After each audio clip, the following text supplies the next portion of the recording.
Hello, Charters. How are you all? Hi. Hope you would have had a wonderful Diwali. I know it was a preparation time and Diwali festival was also there.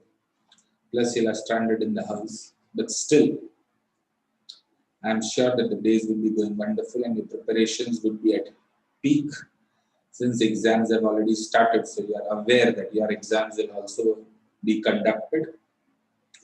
We are again into a streak of CA Foundation accounts revision. We are meeting after a long time.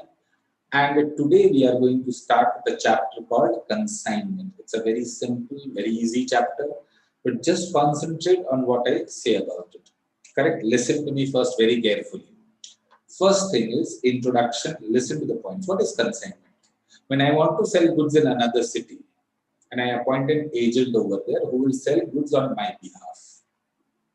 Correct? He will get commission. I will be entitled to profits. Correct? All expenses, whether incurred by me or him, will be borne by me. Correct? So what is basically consignment? It is sending of goods in another city through an agent. It is sending of goods in another city. Selling of goods in another city through an agent is known as consignment. Over here, in consignment chartered, it is only the transfer of possession of the goods and not the ownership. So when I am sending the goods to consignee, my agent, he does not become the owner of the goods chartered. He remains in the possession of the goods. Ownership still rests with me. When he sells it to somebody else, the ownership is transferred. Am I clear? So if I tell selling of goods in another city through an agent is known as consignment, it is merely transfer of possession, not the ownership. The person sending the goods is known as consigner or principal. The person receiving the goods and selling the goods is known as agent or consignee. So sending of goods in another city, selling of goods in another city through an agent is known as consignment. Point number 2, it is merely transfer of possession, not the ownership. The person sending the goods is known as principal or consignor. The person receiving and selling the goods is known as agent or consignee. All expenses, whether direct or indirect, whether in transit or in consignees go down. Transit means road. When I'm sending goods from my city to consignee's city, there is a road involved chartered. In that road also, if anything are incurred, is all expenses are borne by consigner. So all expenses of consignment, whether by consignee or by consigner, whether direct or indirect, are all borne by consigner. Any loss of goods, whether normal or abnormal, whether in transit or in consignees go down, will all be borne by consignor. So all losses of goods are borne by consignor. So I recap the points. First, selling of goods in another city through an agent is known as consignment. It is merely transfer of possession, not the ownership. The person sending the goods is known as principal or consignor. The person receiving the goods and selling the goods is known as agent or consignee. All expenses, whether direct or indirect, whether incurred by consignor or incurred by consignee, will all be borne by consignor. All loss of goods, whether direct or indirect, that is whether normal or abnormal, whether in transit, that is in road, or consignees go down, is all borne by consignor. Next point charted. Since consignor is the owner of the business, he is entitled to profits and agent is entitled to commission. Am I clear? Yes, sir.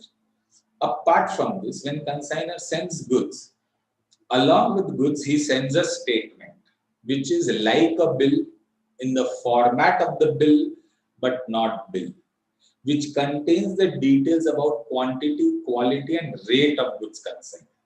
So there is a statement which is sent by consignor to consignee containing details about quantity, quality, and rate of goods consigned. Such statement is known as pro forma invoice. Invoice means bill. Pro forma means in the format of a bill, it is not the bill. So pro forma invoice is a statement sent by consignor to consignee containing details about quantity, quality, and rate of goods consigned. Similarly, consignee also sends a statement. Now, all expenses incurred by consignee are borne by whom? Consigner. Does it mean consigner will keep on sending money for expenses? No. Consigner tells consignee that consignee, you go on incurring expenses. Correct? Whatever is the total of expenses, you deduct it. You deduct it before sending the amount of sales to me. That means, what does this mean? Now, chartered, consignee is supposed to sell goods. After selling goods, whatever money consignee receives, is that his money or consignor's money? Consignor's money. So consignee is supposed to send entire sales money to whom? Consignor. But will he send entire sales money to consignor? No. Consignee from sales will deduct whatever commission he has earned, whatever expenses he has incurred. So from sales, he will say 10,000 is the sales. My commission 1,000, he will deduct remaining 9. I have incurred expense of 2,000, so I'll remove 2,000. So I'm still left with 7. 5,000 consignee had already paid earlier to consignor. 5,000 consignor had already paid to consignee. Consignee had already paid to consignor earlier. That he will deduct. And the remaining amount consignee will give it to consignor. So I repeat. Suppose consignee made a sale of 10,000. His commission is 1. His expense is 2. And advance paid by consignee to consignor is 5. So from 10, he will deduct commission, expense, and advance. These details he will send in an account statement known as account sales. So account sales is a statement sent by consignee to consignor containing details about sales made, commission earned, expenses incurred by consignee, and advance paid by consignee to consignor. Proforma invoice is a statement sent by consignor to consignee containing details about quantity, quality, and rate of goods consigned. Am I clear? Yes. Whatever goods are sent by consignor to consignee is known as goods sent on consignment. Out of goods sent on consignment, consignee will sell some goods and some goods are unsold. The unsold goods which are lying with consignee will be valued at cost plus proportionate direct expenses. What is direct expenses? I'll come. And that stock belongs to consignor and not consignee. So consignor sends goods to consignee, which is known as goods sent on consignment. Unsold stock lying in consignee's godown belongs to consignor and it is valued at cost plus proportionate direct expenses. Am I clear? Yes. Last point. Sometimes consignor sends goods to consignee at a price above cost to maintain the trade secrecy. Sometimes consignor sends goods to consignee at price above cost. Correct? To maintain the trade secrecy. Fair enough. Now, chartered, the price at which consignor sends goods to consignee is known as invoice price. Which price, chartered? Invoice price. Now, is known as invoice price. So, invoice price is more than cost. The difference between invoice price and cost price is known as load, and load means unrealized profit. And load means unrealized profit. So if I recap the points, so last point I repeat, At times, consigner sends goods to consignee at a price above cost, known as invoice price, to maintain the trade secrecy. Invoice price is greater than cost price. The difference between invoice price and cost price is known as load. Load means unrealized or unearned profit. Am I clear? So sending of goods, selling of goods in another city through an agent is known as consignment. It is merely transfer of possession, not the ownership. The person who is sending the goods is principal or consigner. The person who is receiving the goods is agent or consignee. Consigner is the owner of the business and hence entitled to profits. Consignee is the agent of the business and hence entitled to commission. 6 points. All expenses, whether direct or indirect, whether incurred by consignor or by consignee, are all borne by consigner. All losses of goods, whether normal or abnormal, whether in transit or in consignees go down, are all borne by consignor. Consigner sends a statement to consignee containing details about quantity, quality, and rate of goods consigned. This statement is known as Proforma invoice. 10th point, account sales is a statement sent by consignee to consignor containing details about sales made, commission earned by consignee, expenses incurred by consignee, and advance paid by consignee to consignor. Consignor sends goods to consignee, which is known as goods sent on consignment. Unsold part of goods sent on consignment lying in consignee's godown belongs to consignor and it is valued at cost plus proportionate direct expenses. Am I clear? Similarly, at times consignor sends goods to consignee at a price above cost, and this is known as Proforma at a price above cost, known as invoice price. Invoice price is also known as value. This is done to maintain the trade secrecy. Difference between invoice price and cost price is known as load, and load means unrealized profit. So whatever points I told now, let's see charted on our screen. 1 minute.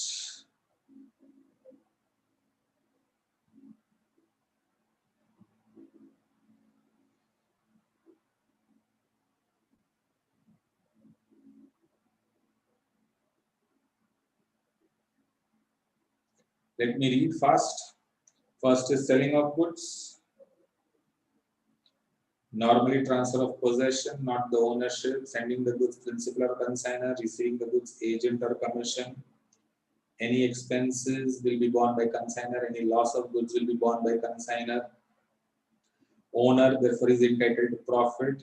Consignee is entitled to commission. Proforma invoice, account sales, consignment stock, and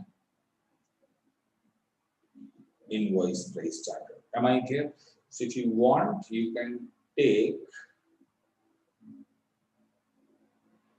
the pick of it. I'll make it smaller so you will have 1 minute. This is better.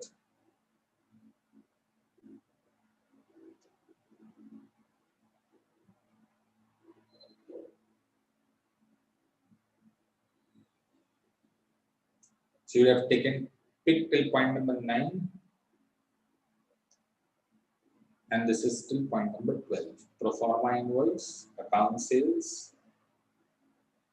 Sometimes consignor sends goods to consignee, known as goods sent on consignment, at price above cost, known as invoice price, to maintain trade secrecy. Invoice price minus cost price is equal to load.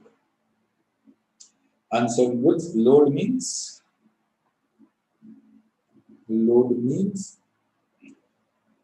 unrealized profit.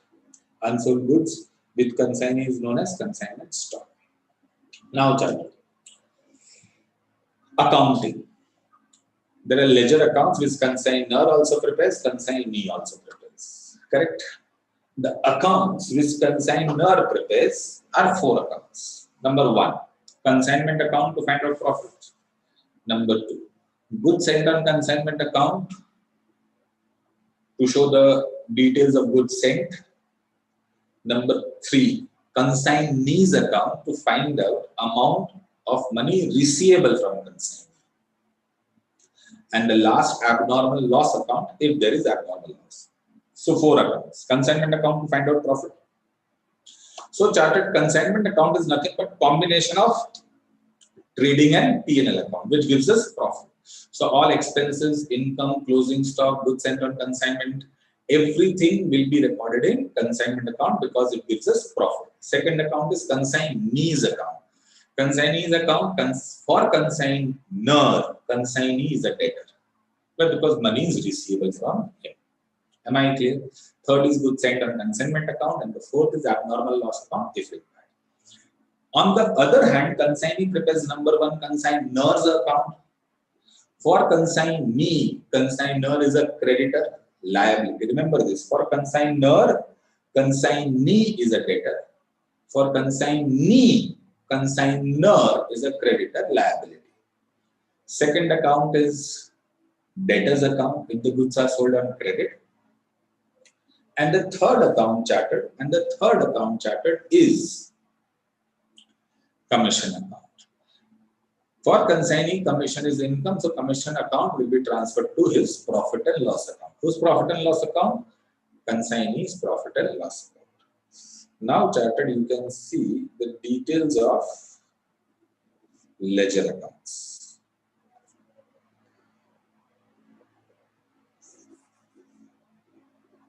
Now, chartered, details of ledger accounts.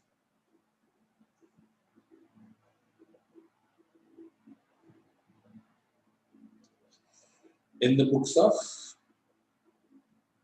consignor. In the books of consignor, consignment account, it is basically trading and P&L account.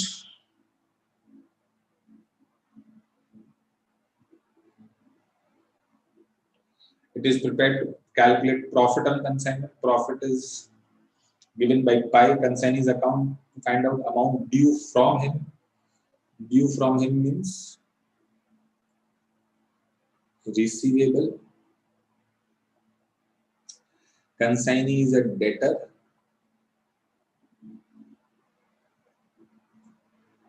And therefore asset. Abnormal loss account, goods sent on consignment account. In the books of consignee. In the books of consignee. To know amount payable, consignor's account, that is creditor account, that is a liability. Debtor's account in case of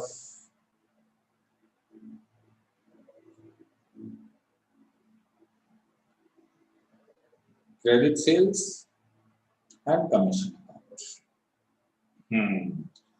So these are the ledger accounts you are supposed to prepare. I'm sure you would have taken the pick by now.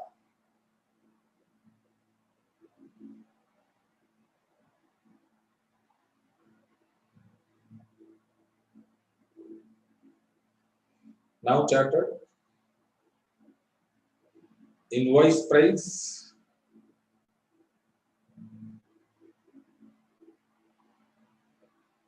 it is also known as Proforma invoice price or value.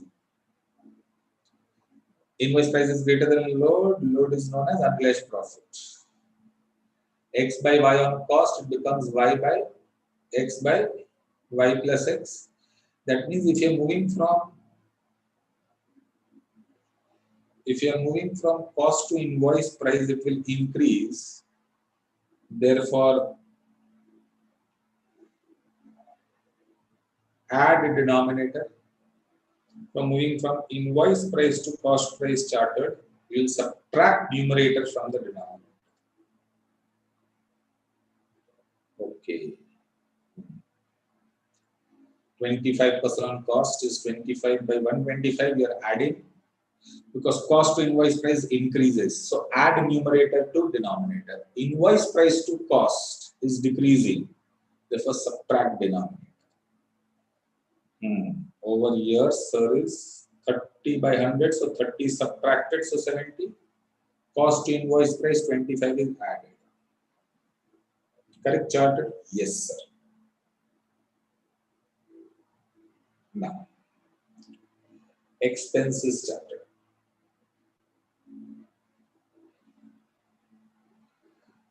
Now charted, there are expenses are incurred by consignor and consignee. Expenses are incurred by consignor and consignee. All expenses of consignor are direct expenses. All expenses of consignor are direct expenses. All expenses of consignee are broken down into two parts. Part 1. Part 1 charted is expenses incurred by consignee for bringing the goods to godown, and expenses incurred by consignee after the goods have reached godown. So up to godown, in godown. Expenses of consignee, first expenses are divided into two parts: consignor, consignee. Consignor all expenses are direct expense. Consignee expenses are further divided into two parts: up to godown, in godown. Up to godown is direct expenses known as non-recurring expenses. Up to godown, direct expenses, non-recurring. In godown is indirect expenses. Am I clear? That is correct. Okay, examples are given. You're just supposed to remember this point very carefully. Insurance paid by consignor is a direct expense, whereas insurance paid by consignee is indirect expense. Correct? Now charted.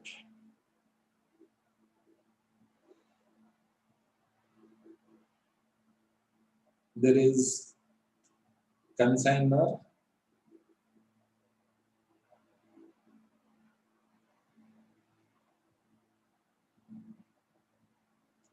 there is consignee. If I tell you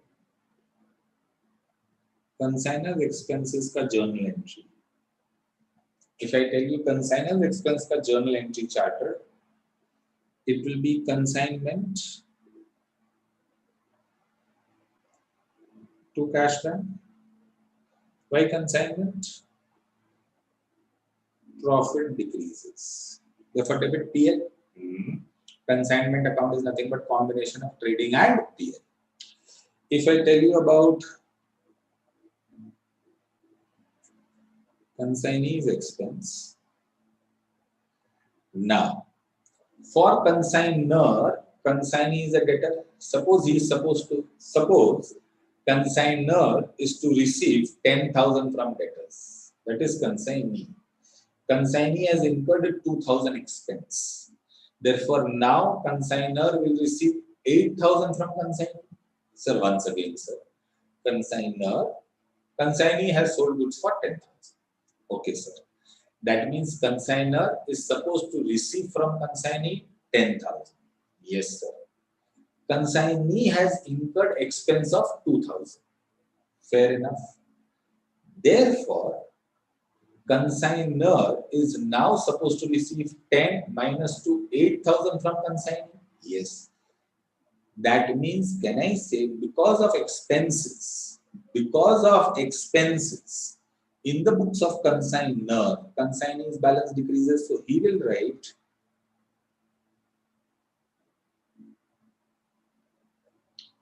consignment because of expenses, profit decreases to consignee.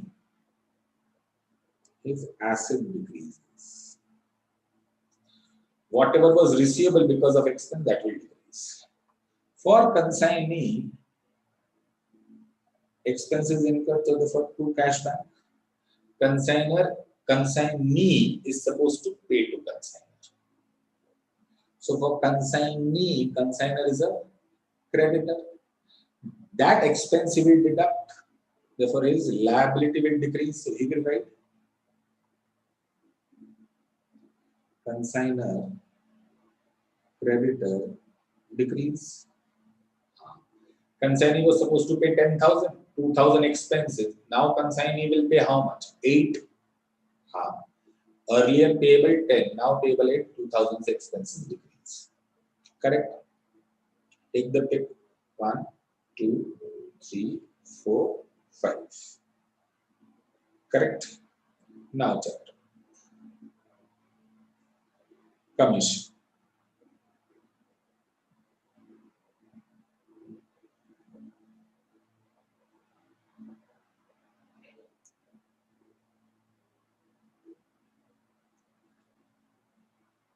Now, charter. There are three types of commission paid by consignee to three types of commission paid by consigner to consignee. Fair enough? Yes. What are the three types of commission? Number one, ordinary commission calculated on total sales. Number two, day trader commission. This is very important. Day trader commission is paid by consigner to consignee so that risk of bad debt is transferred. Consigner says to consignee, I will give you extra commission, you bear the bad debt. And that commission is known as day trader commission. Day trader commission is also calculated on total sales. Fair enough? Yes. If day trader commission is paid by consigner to consignee, then consignee will bear the bad debt. If day trader commission is not paid by consigner, consigner has to bear the bad debt. Therefore, if consigner pays DCC, day trader commission, consignee will bear the bad debt. If consigner does not pay DCC, consigner will bear the bad debt. Okay. So now look at the thing. Now, charter in the books of consigner, in the books of consignee. First of all, commission ka entry. Commission is an expense, therefore profit will decrease. Consignment to consignee. Or you can say consignment, profit decrease and that commission is payable to consignee. Payable means receivable decreases. Consignee will say commission receivable from consigner to commission income. Always remember, for consigner, consignee is asset. Because of commission, asset decreases credit. For consignee, consigner is a liability. Because of commission earned, liability decreases. Or we can say payable to consignee, receivable from consigner. Okay. Bad debt. DCC not paid. DCC not paid, then consigner has to bear bad debt, so his profit will decrease. And consignee, the amount receivable will decrease because for consigner, consignee is a debtor. Because of bad debt, consignee's balance will decrease. Yes. He will pass entry, bad debt to debtors, and consigner to bad debt. Okay, consignee will not bear bad debt. They will transfer the bad debt to consigner.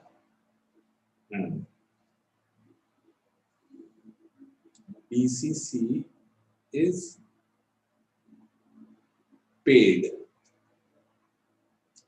Then consigner is not interested in bad debt. Yes.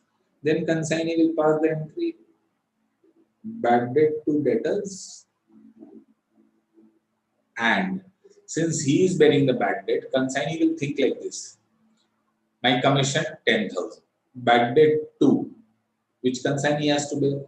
So consignee will think, because of bad debt, my income has gone down. What is his only income? Commission. So he will decrease his commission to bad debt. Okay. So bad debt to debtors is for sure.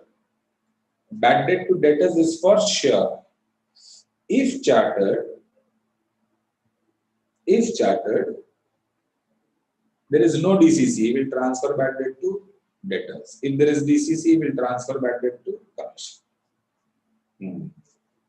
Correct? Third commission is overriding commission. It is paid by consigner to consignee to generate sales above normal selling price. Consigner tells consignee sell goods little higher. No, he says no. Please sell little higher. No. Okay, if you sell at a higher price, I will give you extra commission. That extra commission on the higher price is known as overriding commission. So overriding commission ORC is percentage of selling price minus cost or invoice price or normal selling price.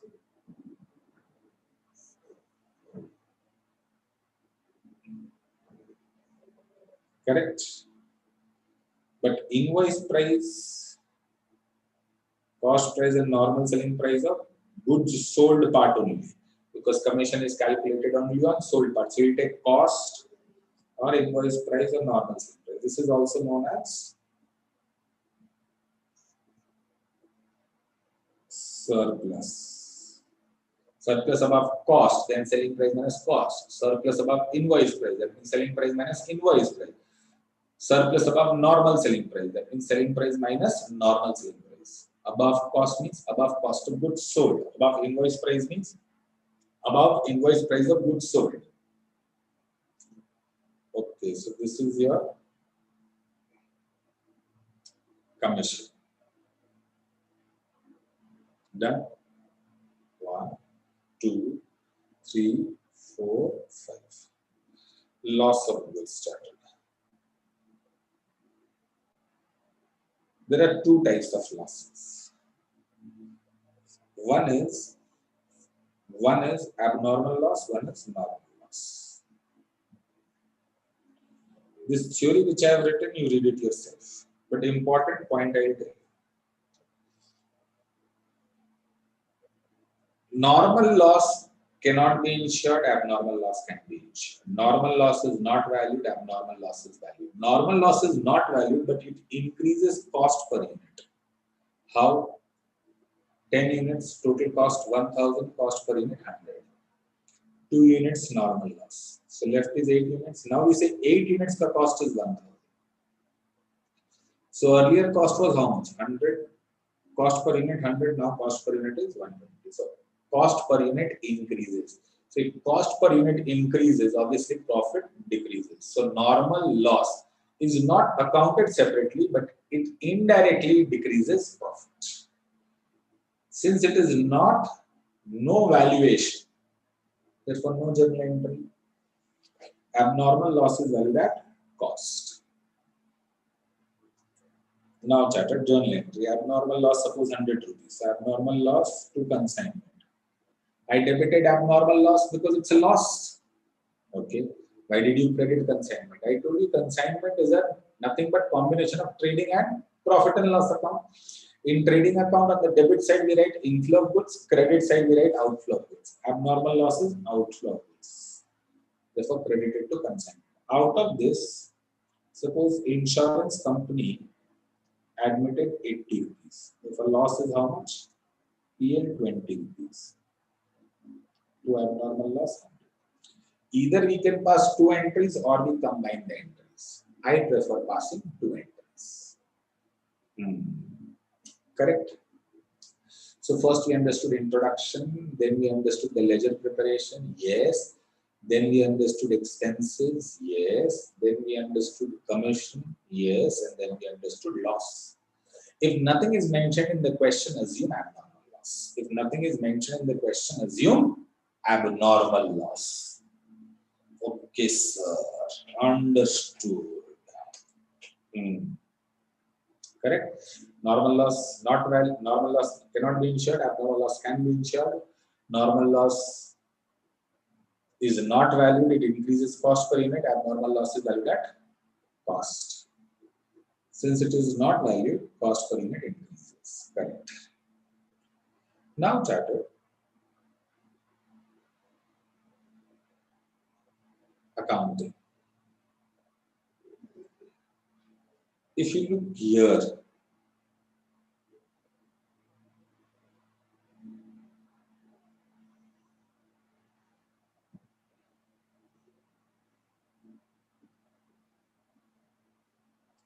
to calculate profit, we want everything at cost. Correct? But if the goods are sent on consignment, two goods are sent on consignment, why debit side? Because it is inflow of goods. Yes, you can say it is expense also. Okay. This is, if this is at invoice price, but it should be at cost price. So we remove load over here.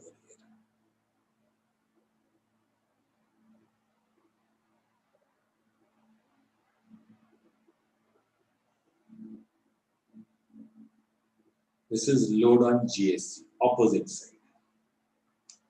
This is consigner's expenses, consignment to cash bank. Okay.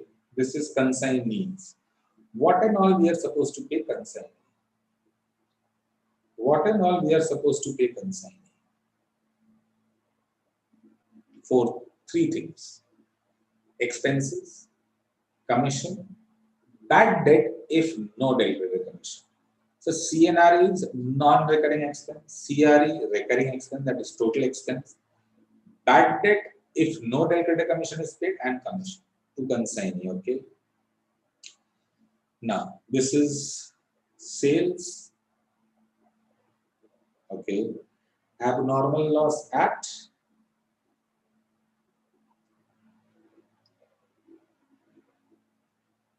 cost.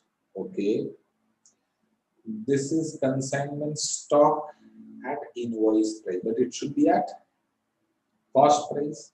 So to make it at cost price, on the debit side charted, we again write stock reserves. So on GSC, there is a load on the opposite side.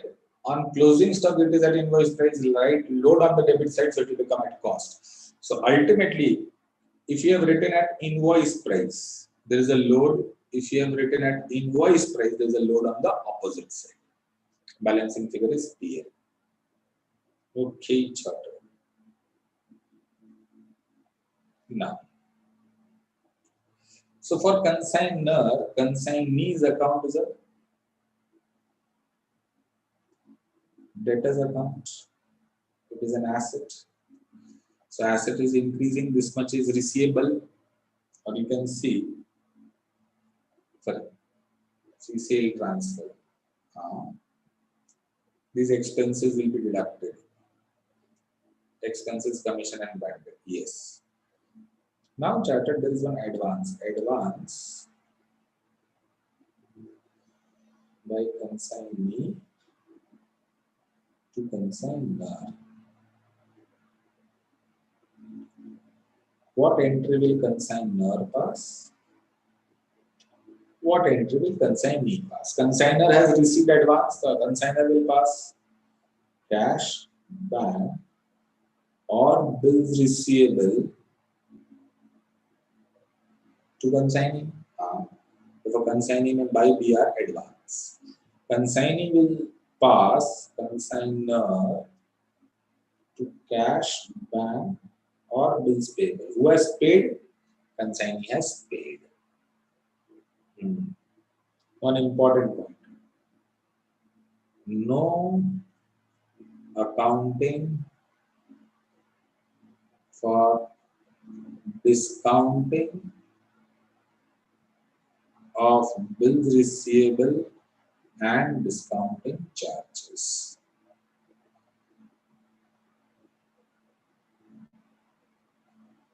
Correct? Yes, sir. So this is your consignment account and consignment. So on the debit side, you've got GSC. So debit side all expenses. GSC, yes, to cash bank for consigner's expense, to consignee for consignee's expense, commission and bad debt if DCC is not paid. To GSC, correct. To cash bank, correct. To consignee. Credit side, consignee for sales, abnormal loss at cost and by closing stock at cost. If there is invoice price, GSC ka load will come on the debit side, closing stock ka load will come on the, GSC ka load will come on the credit side, closing stock ka load will come on the debit side. So debit side means GSC, cash, consignee, credit side means consignee for sale, abnormal loss and closing stock. Consignee says sales company is receivable, expenses, commission, bad debt will be deducted, advance will be deducted, whatever entry I have passed to consignment. Now charted, this is your abnormal loss account. Very simple. The entry ka post. GSC account is closed by transferring it to trading account. Because in trading account, GSC will come on credit side. In trading account, GSC will come on the credit side. Why? Because from normal business, goods are going to consignment. For normal business, it is outflow of goods. So in normal business, you prepare trading account. Trading account में inflows on the debit side, outflows on the credit side. So GST will come on the credit side. Correct? Yes, sir. In the books of Consignee chart.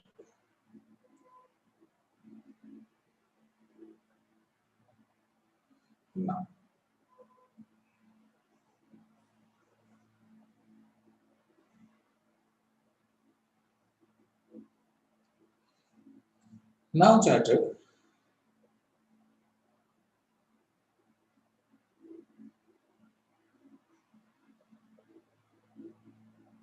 Understand few things.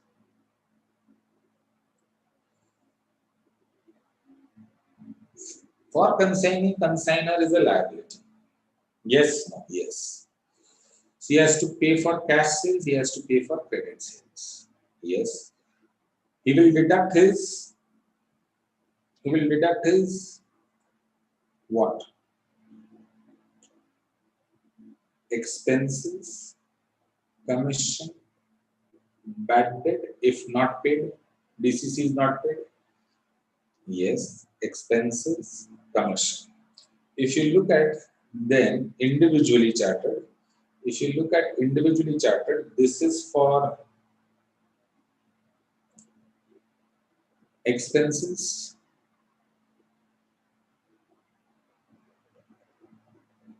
this is for commission deducted, this is bad debt if DCC is not paid, this is advance,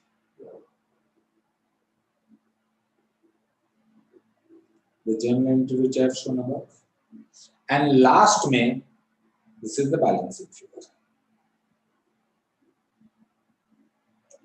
So if you look at the account, this much was total payable, from that he deducted all these items. And the balancing figure is payable. This was total payable from which he deducted all these items. And the balance is payable. If it is payable, then it is to balance carried down. And if it is paid, then to cash back. Okay, this is balancing figure.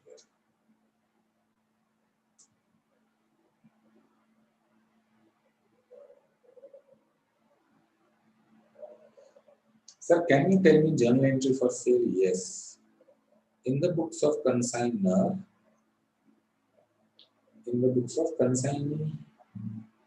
consignor will pass sale ka entry as consignee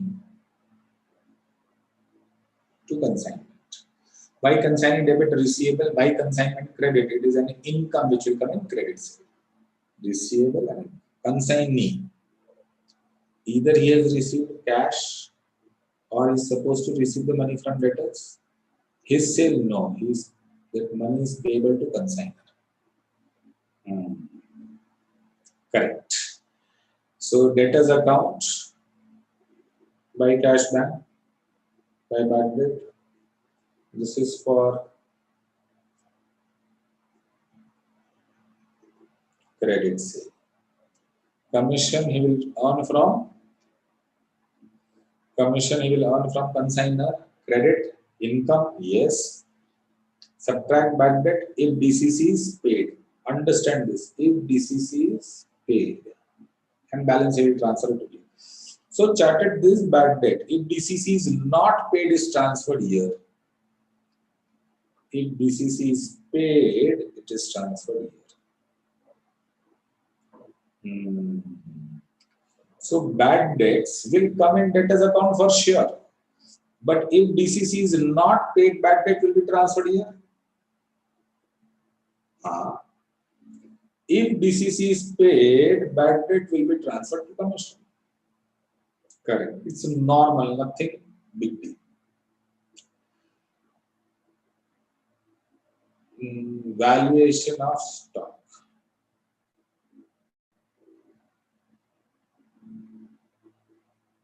Now, valuation of abnormal loss in stock. There are n number of ways of doing, but this is preferred in a systematic format. Goods sent on consignment. Add consigner's expense. Now the goods are in transit. Goods sent on consignment. Add consigner's expense, and now the goods are in transit. In transit, there can be loss, so less loss. Transit is over. Now the goods are going to go down. Now the goods are going to go down. Now the goods are going to go down. Then there is loss in go down, sales in go down, and closing stock. Goods sent on consignment, add consigner's expense. Now the goods are in transit, loss in transit. Now the goods are going to go down, consignee is non-recurring expense. Then there is loss in go down, sale in go down, and closing stock. So GSC, consigner's expense, loss in transit, consignee's non-recurring expense, loss in go down. Correct? Then sales and closing stock. Now loss can be normal or abnormal. If normal loss, amount is 0. If abnormal loss, then calculate using cross multiplication. This many units ka this much cost, this many units ka how much cost? Same for loss and go down. Sales, remember this is not selling price. This is cost of goods sold. It is not sales value, calculate using cross multiplication. Okay. Consigner's expenses on to pay basis means it is incurred by consigner but paid by consignee. Question remaining silent, losses, abnormal loss. If both normal loss and abnormal loss are in transit, then first subtract abnormal loss, then subtract normal loss. If both the losses, normal loss and abnormal loss, both are there in one place, then first abnormal loss, then normal loss. Okay, sir. Now chartered, steps to follow. Calculation of GSC, schedule of expenses if. In this schedule, what will you do? Consigner, consignee, consignee bifurcate between non-recurring and recurring expense. This is direct, this is direct. Calculation of sales, commission, valuation, consigner, consignee. Calculation of GSC and total load. Calculation of the steps. If you don't want to follow steps, no problem. But then you are supposed to do a lot of working notes. Don't do that calculation in the bracket. Not allowed in examination. Examiner does not like it. So instead of doing working notes, I've made it in a simple steps format. GSC, acha, expenses, okay. Then sales, then commission, valuation, and accounting. This is the evaluation. Okay, sir. This was your in the books of consignee. This was in the books of consignee. Now let us solve few questions. Question number 13. Page number 10.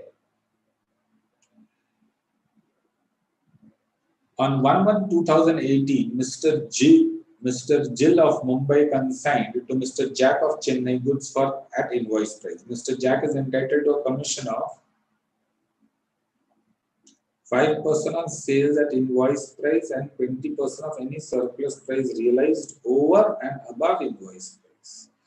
Goods costing 1 lakh were consigned to Chennai at invoice price of 150. So cost price 1 lakh, invoice price 150.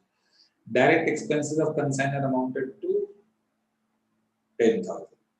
Account sales received by consignee showing that he had affected a sales of 1,20,000 in respect of 4/5 of the quantity of goods consigned to him. Okay, his actual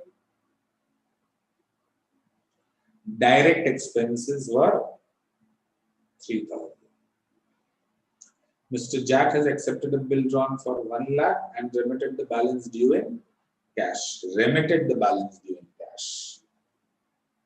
Correct? Shall we start? Yes, sir. Page number 10.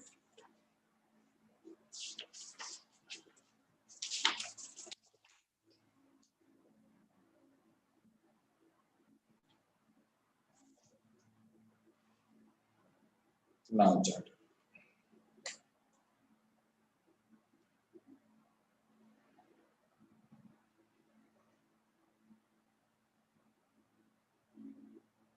Solution to question 30.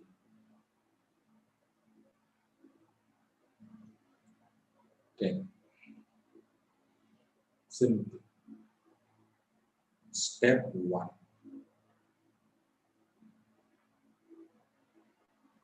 GSC and total load. Fair enough? Yes. Now charted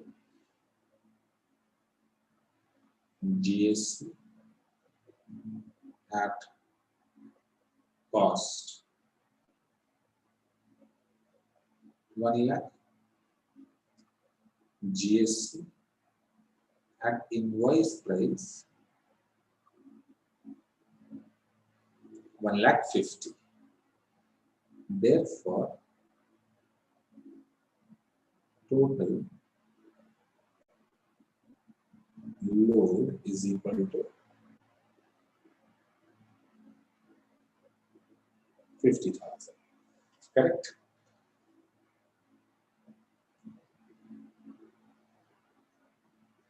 Step 2 charted. There is expense, consigner, consignee, non-recurring, recurring. Expense of consigner, expenses of consigner is charted 10,000. And consignee's non-recurring expenses 3,000. There is no this expense. Now charted. Step 3.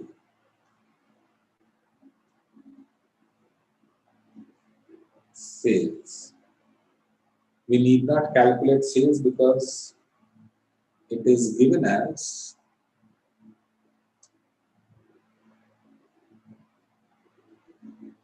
rupees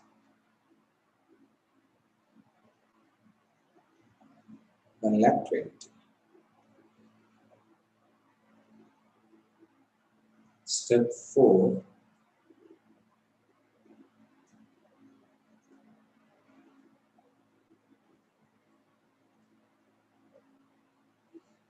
You could have avoided step 2 and step 3, but I do not want to come out of my system. It's a process which I follow and which makes my paper look neat.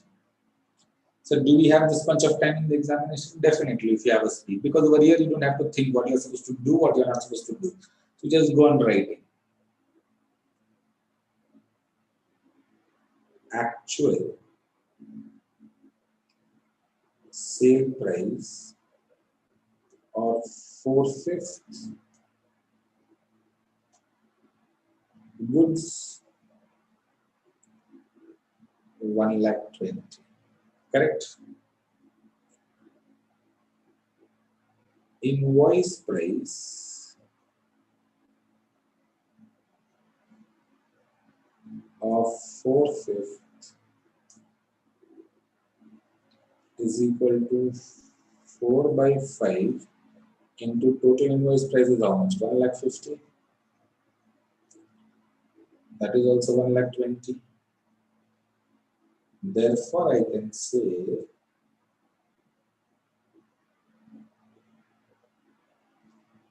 surplus is equal to nil because it is stated in the question commission is 5% on sales value and 20% of any surplus over invoice price.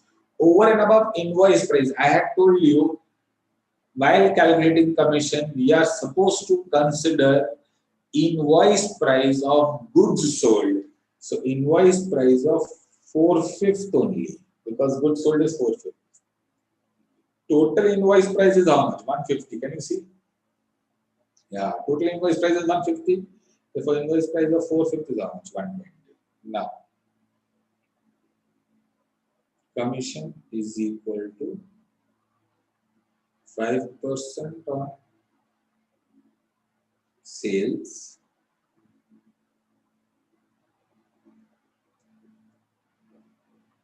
at invoice price plus 25% plus 20%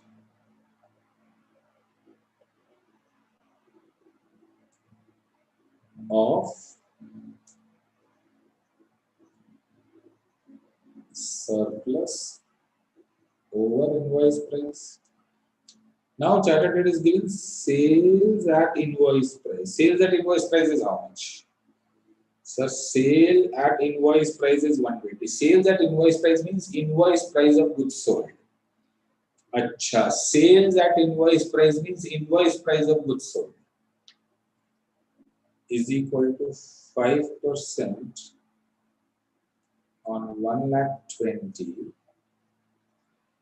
plus 20% of nil is equal to 6,000. Okay. Understood? Yes, sir. 5 sales at invoice price means invoice price of goods sold. If you want, you can write it down somewhere. Sales at invoice price means invoice price of goods sold. Thereafter, chartered step 5.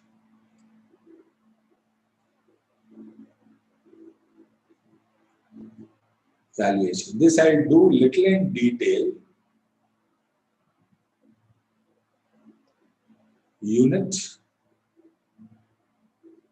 amount. So you get the full format. Now chartered GSC at invoice price. Units are given in the question, not given. It is a fraction wala sum. It is a sum that there is only fraction. So we start with the full fraction 1. 150.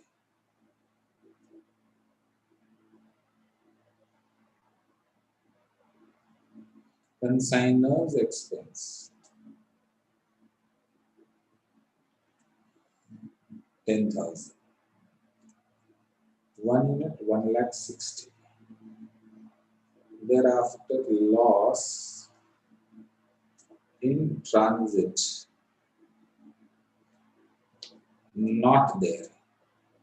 160. I could have done without writing loss in transit, but just wanted to show consignee's non-recurring expense 3,000. So 1 unit 1,63,000. So you have to just blindly follow the format. Loss in godown not there. 1 unit 1,63,000. You could have not written loss in transit and loss in godown, but I just wanted to show you the full format. Sold. So what will be the value of 4/5? It will be 4/5 into 1,63,000. That comes to 1,63,000 into 4/5. That is 1,30,800. Sorry, 400.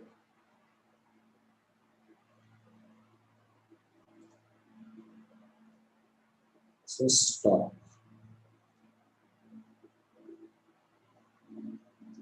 1/5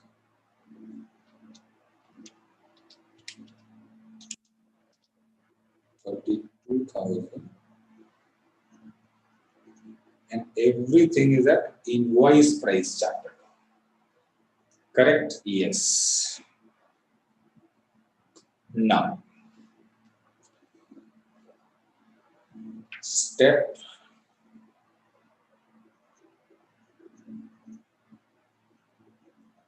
5.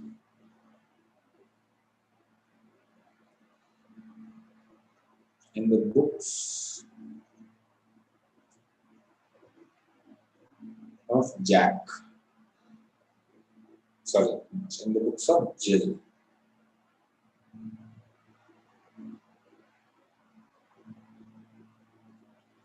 Which account will prepare?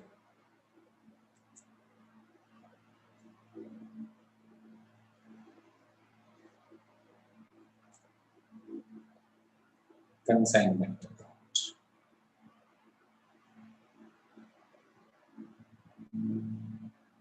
Correct. In consignment account, to GSC invoice price I have written. So I will write, by GSC load. Load is how much? 50,000. That I calculated in the first step. Correct? Yes. Then 2 cash or bank. Consigners expense 10,000. To Jill, that is consignee, expense 3,000, commission 6,000. Correct? By Jill,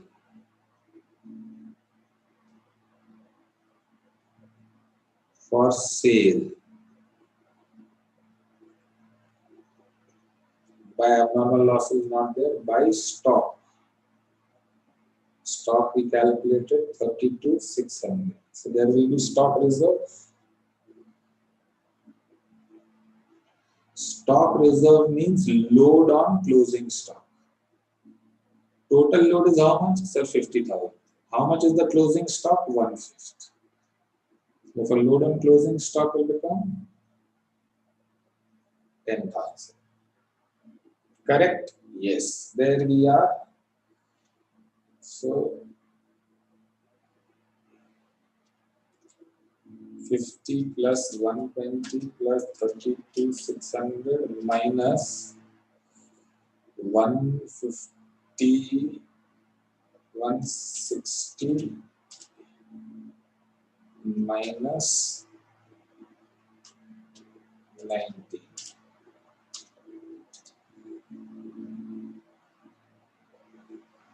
One minute.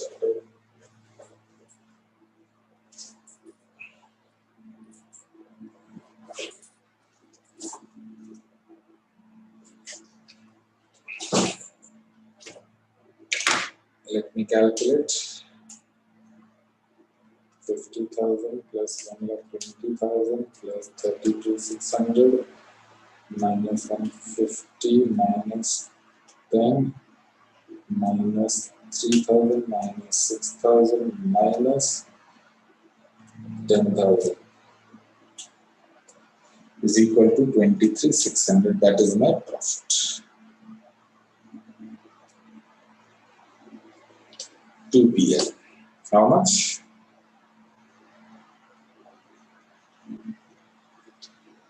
Correct chartered. Then I prepare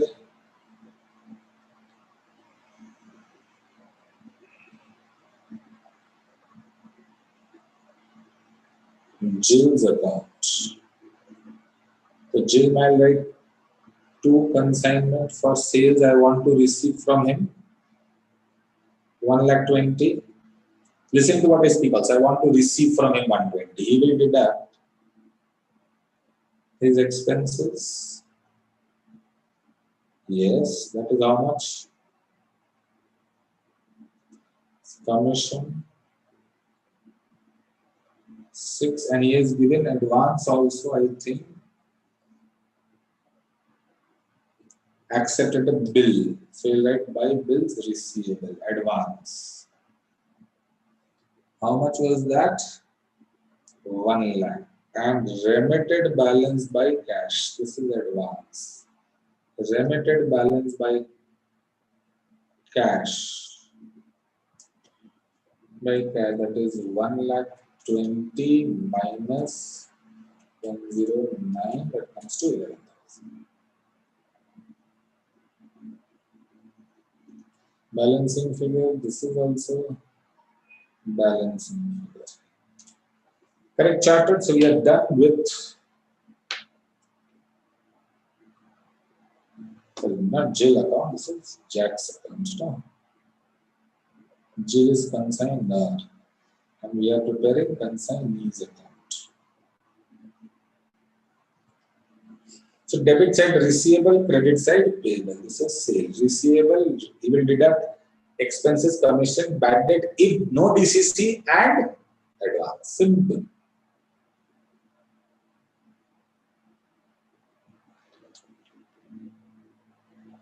Now, question number 14.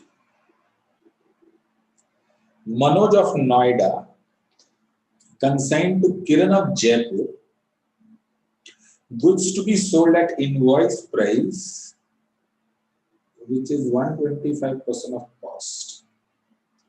That means I can say invoice price is equal to 125% of cost, or cost is equal to invoice price divided by 125%. Correct? Invoice price is 125% of cost, or cost is equal to invoice price by 125%. Kiran is entitled to a commission of 10% at sales, commission of 10% on sales at invoice price, and 25% of excess price realized. Same way, expenses and freight and incurred by Manoj is 15. Account sales received by Manoj shows that Kiran had affected a sales of 1,50,000 in respect of 75% of the goods are sold. His selling expenses were reimbursed to the extent of 12,000. That is non-recurring.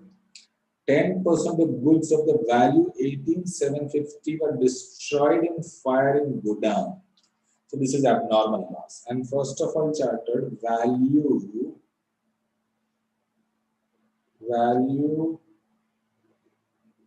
means invoice price. 10% of consignment goods. Consignment goods means GSC. 10% of consignment goods. Consignment goods means GSC.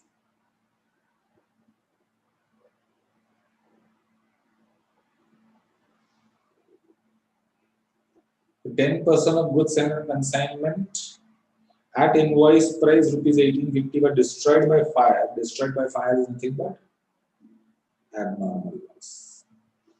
Kiran remitted the balance in favor of Manoj and necessary calculation. Okay, over here GSC is not given, but 10% of GSC is lost at 18,750. So let's start chapter without wasting any time.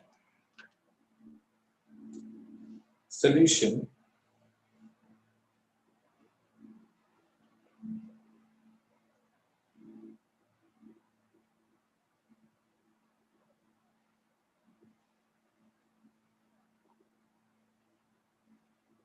To question 14. Now chapter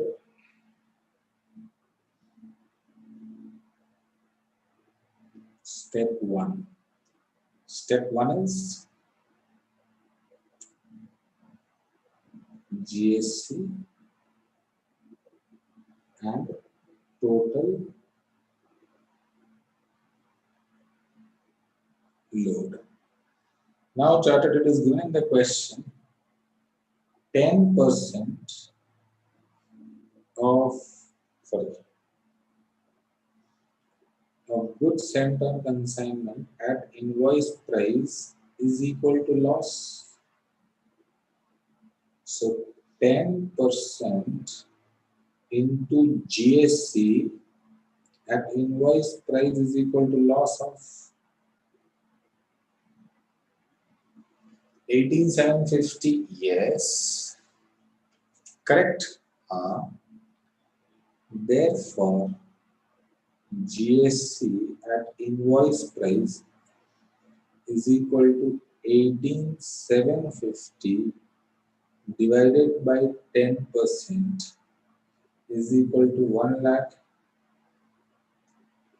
1,87,500.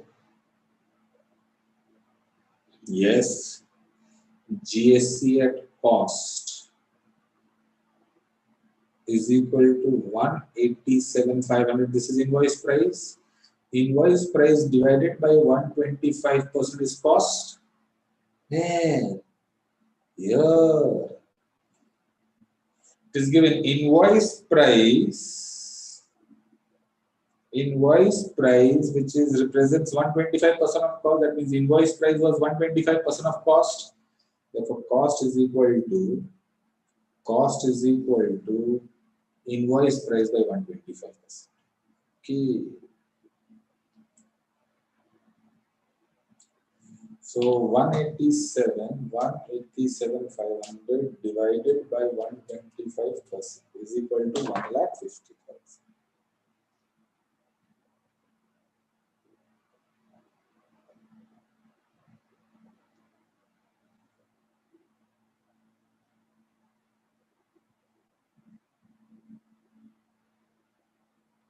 Total load is equal to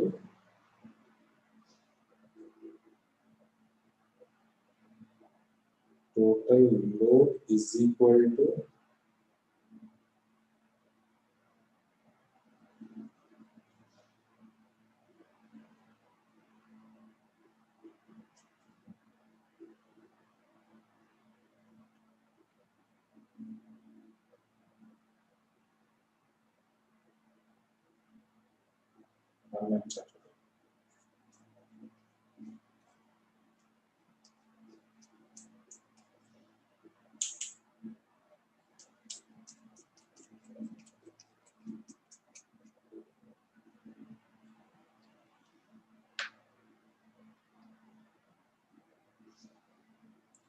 37,500. Correct. Step 2.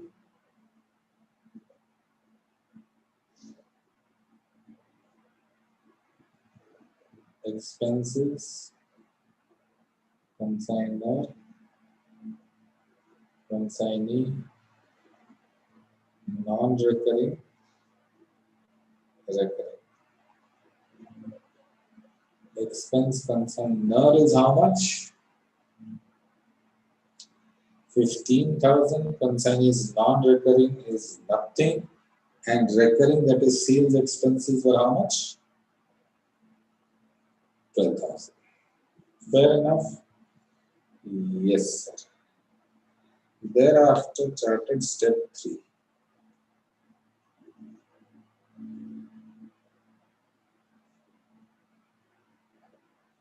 Sales, there is no calculation of sales because it is given as rupees 1,50,000. Step 4 is commission charted.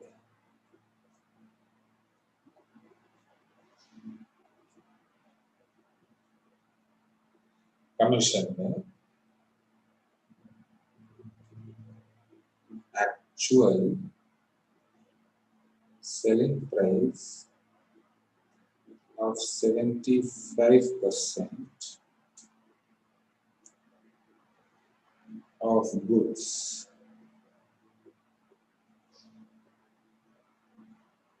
sold is 1,50,000. Invoice price of 75% of goods sold is equal to 75% of total invoice price is how much? 187,500.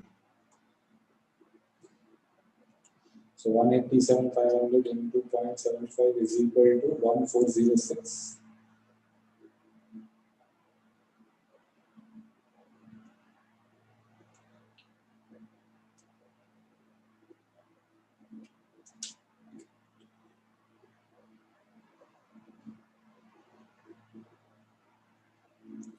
So surplus is equal to 9375. 70 invoice price of 7. When I say again, I say invoice price means invoice price of goods sold. Commission is equal to 10% of sales at invoice price plus 25% of surplus. Now is equal to 10% of sales at invoice price. Sales at invoice price means what?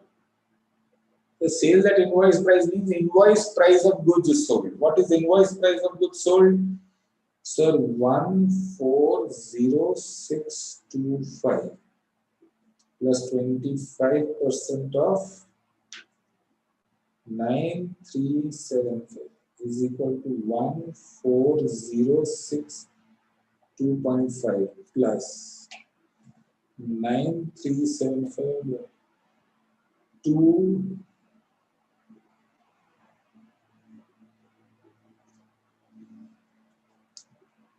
2343.75 plus 1406.2.5 plus 2343.75 is equal to 6406 16406.25 16406.25. This is the total commission. Okay, sales at now suppose I am telling at invoice price was not printed, then I would have taken 1,50,000. If at invoice price was not printed, I would have taken 1,50,000 over here. Then it would have been normal sales. Anyway, step 5.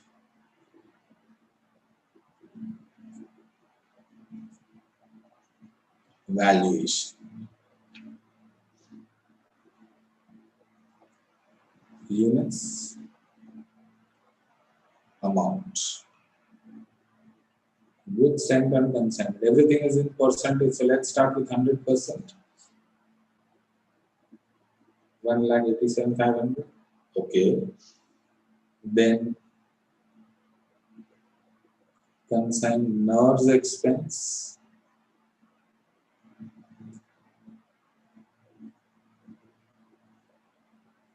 So 100% is equal to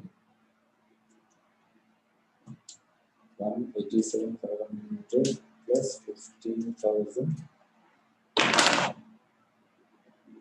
2,02,500. Then loss in transit, not there. Therefore, 100%. 2,02,500. Then consignee's non-recurring expenses charted, that is also not there. So 100% is equal to 2,02,500. Abnormal loss in godown, 10%, 20,250. Correct? Yes. 90%.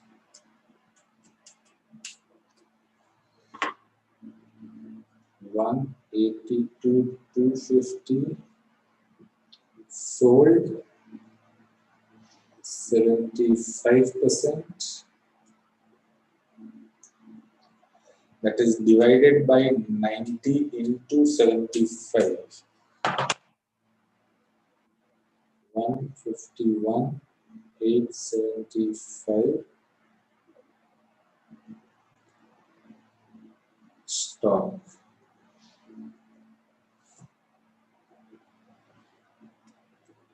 $182,250. 30,374. Correct? Yes.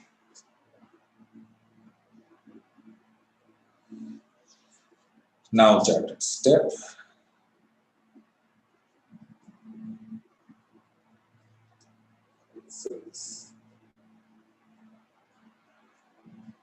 In the books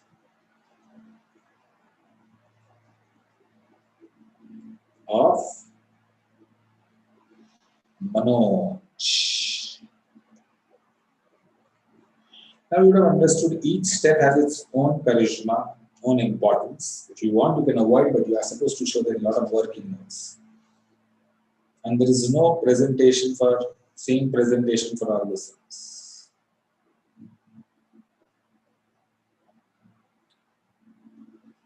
To GSC at invoice price 187,500.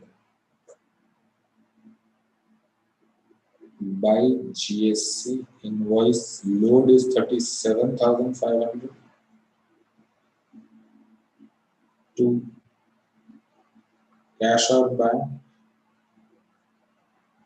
expenses of consigner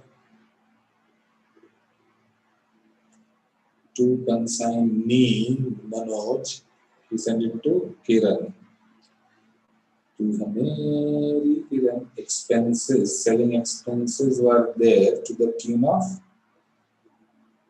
12,000.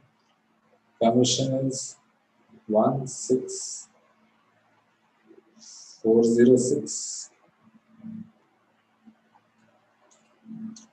1406.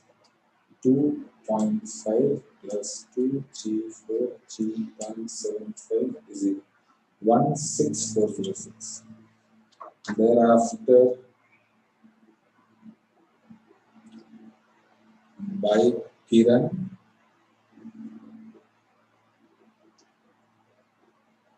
for sales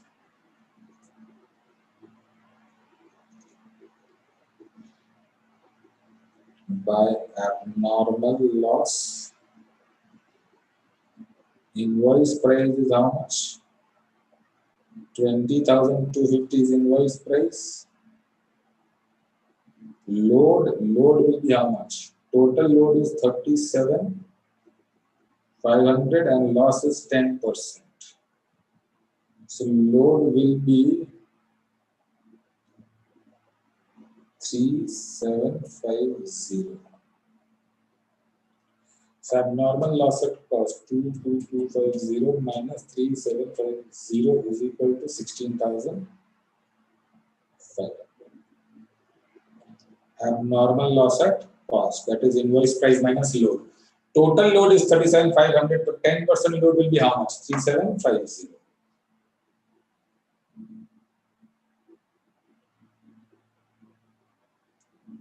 By stock 30375.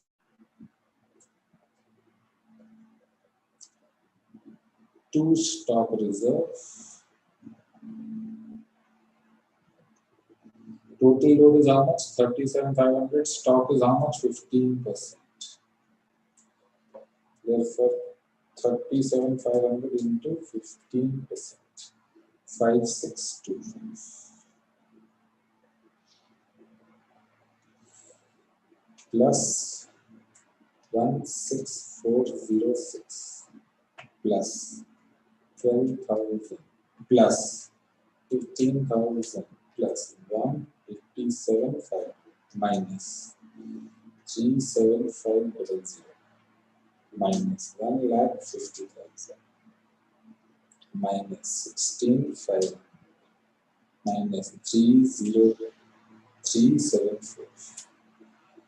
So by loss, by PL 2156 is the balancing figure, which is a loss. Simple. Abnormal loss at cost. So valuation, I would prefer you follow this format. It looks neat and nice. And then we come down to the last question of consignment.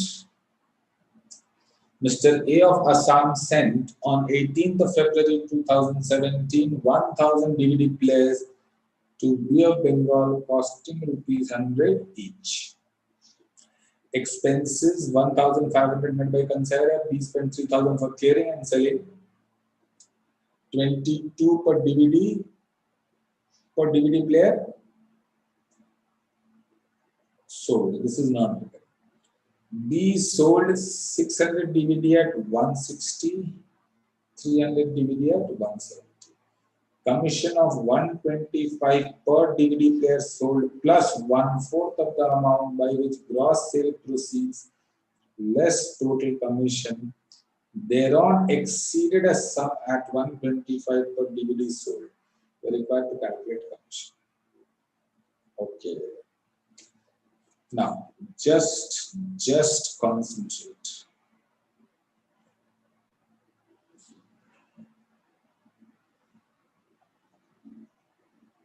Solution to question 15.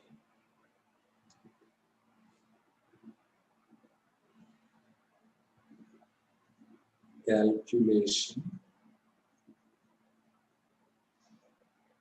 of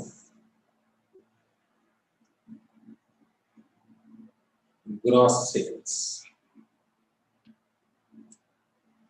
60 DVD at, sorry, 600 DVD at rupees 160, that is 96,000. 7 and 7.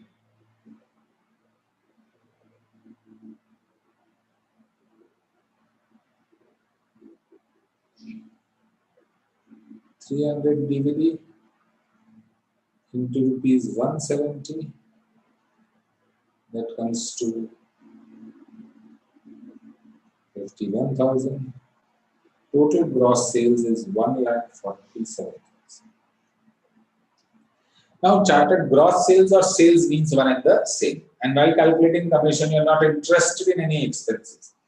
Gross sales means sales. While calculating commission, you are not interested in any expenses.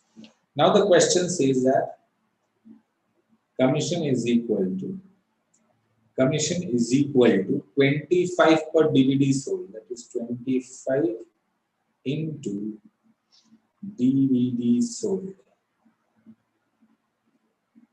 plus 1/4 of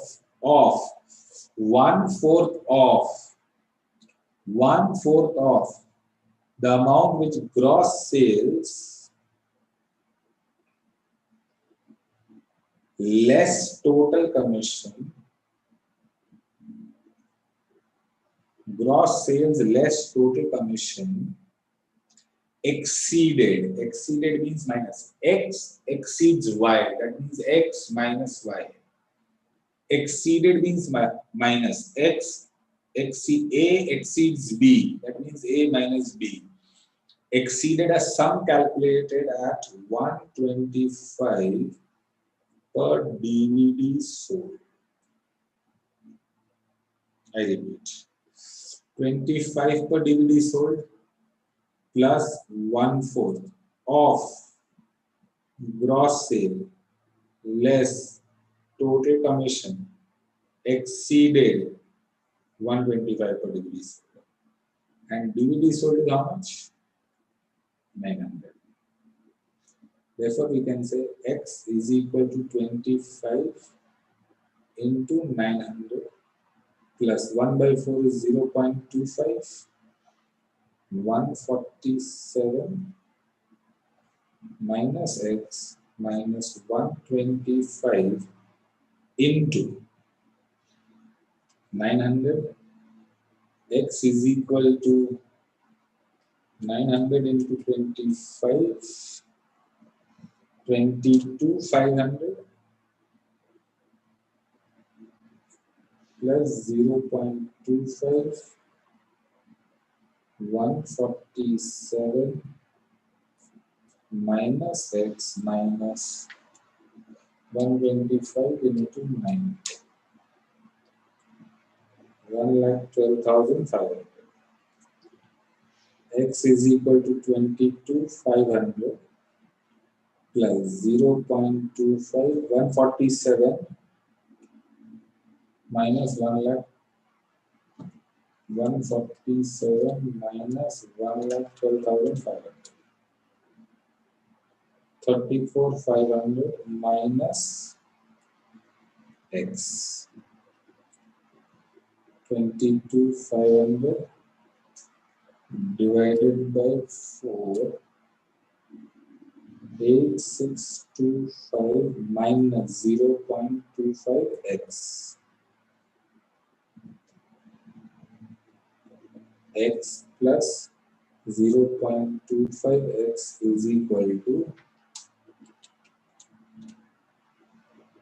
31,125. 1.25x is equal to 31,125. X is equal to 31,125 divided by 1.25 is equal to 24,900. Am I clear, chartered? Yes, no. Yes, sir. So with that, we come to end of consignment, and we next meet at 145 for not for profit organization or non-profit organizations. Am I clear? Yes, sir.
let's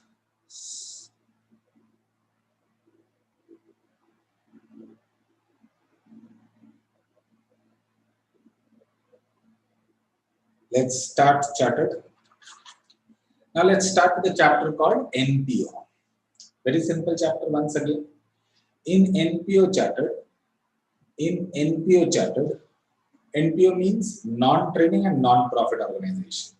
Non-trading and non-profit organization, these organizations are charitable trusts which basically want to render service to the organization. First thing, non-trading, non-profit, charitable organization wants to render service to the organization, service to the society. Example, charitable clubs, charitable hospitals, charitable educational institutions, etc. There is no owner of this organization. There is no owner of this organization. This organization is started by a group of people who are known as trustees. And the group of people put together the unit which runs the organization is known as trust. So trust is the body which runs this charitable organization, and the members of the trust are known as trustees. They are generally the initial people who have started the organization. Third, since there is no owner, there is no concept of capital.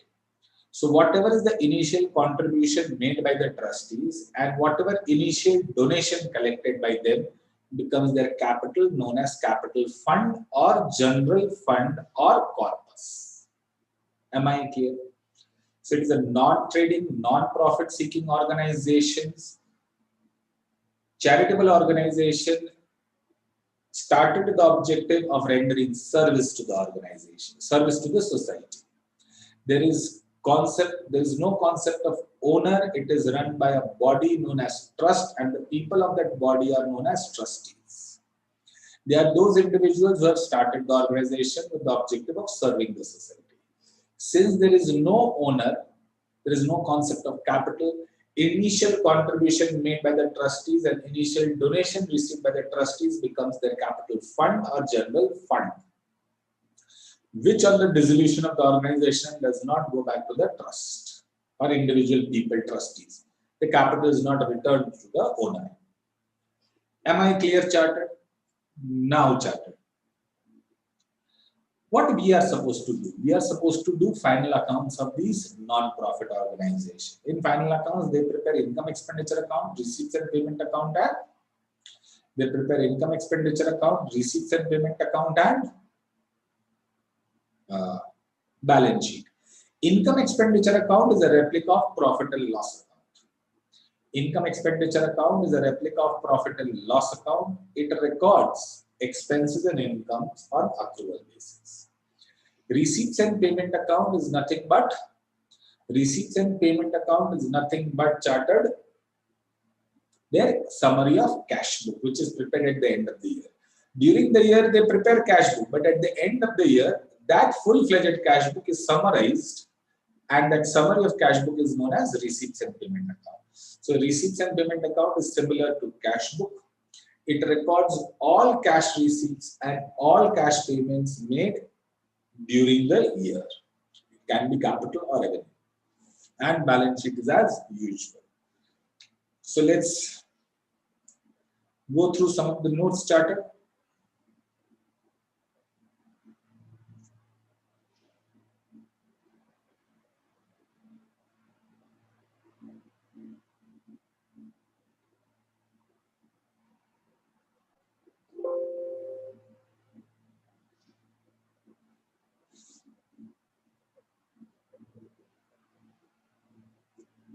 So charted, we are supposed to prepare the financial statements of NPO. We can see that income and expenditure account. It is prepared on accrual basis. Balancing figure of this account is surplus or deficit.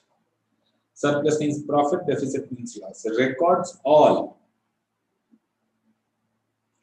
revenue, income and expenses for current year on accrual basis. Accrual basis means after adjusting prepaid and outstanding. Revenue, income, expense. It's just a replica of P&L account. So it records expenses of current year, whether paid or not, received or not. Whether paid less, paid more, received less, received more, but total current year's income expenditure, total current year's income, revenue, income and expenses are recorded here. Receipts and payment account is a replica of cash book. It is a summary of cash book prepared at year end. Records all capital and revenue receipts and payment in current year. So there's a difference between of for current year and in current year. Whatever we have received in the current year, whatever we have paid in the current year. It's a replica of cash book and thereafter balance sheet. In journal entries of NPO, remember one thing, that when we are passing the journal entries, instead of cash and bank, use RNP. Instead of PL account, use INE. Am I clear?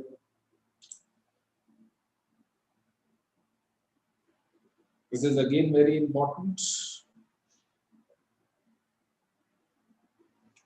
Meaning of charge to revenue and capitalize. Charge to revenue and capitalize. Payments. Payments charged to revenue are expenditure. Payments charged to capitalize are assets. Revenue.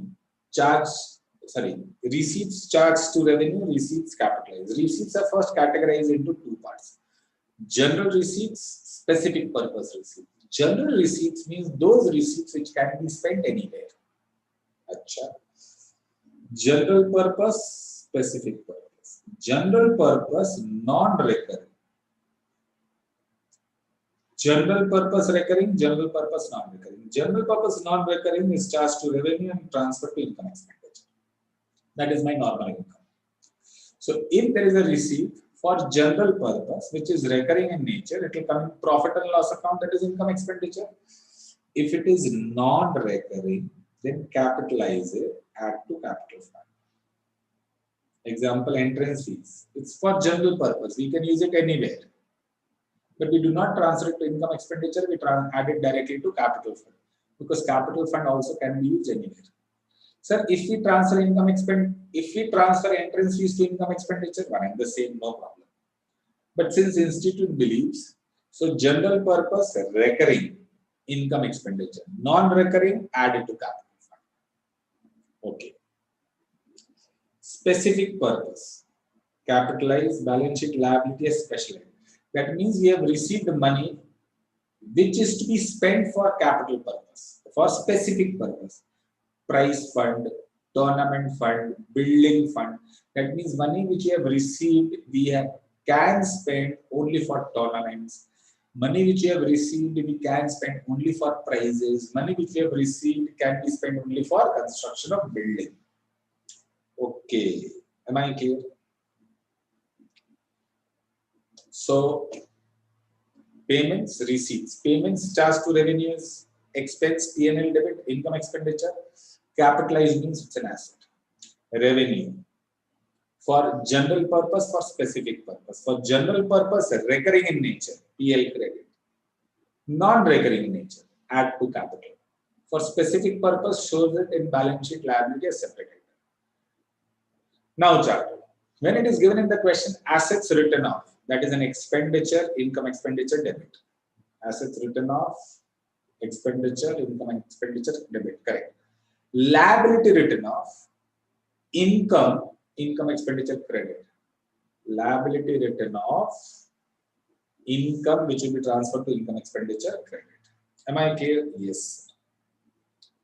Treatment of special items. That is entrance fees. When you receive the entrance fees, it is entrance fees to, receipts cash to entrance fees. Yeah. So receipts and payment to entrance fees. This entrance fees, if it is capitalized, add to capital fund. If it is charged to revenue, transfer to income expenditure. Okay. If nothing is mentioned, capitalize, that means transfer to. If nothing is mentioned, transfer to capital fund. So entrance fees, when you receive it, is receipts and payment to entrance fees. If that entrance fees is capitalized, transfer to capital fund. Okay. If that entrance fees is charged to revenue, then transfer it to income expenditure. Nothing is mentioned. Question remaining silent as zero. Full form is zero. Then you capitalize it, transfer to capital fund.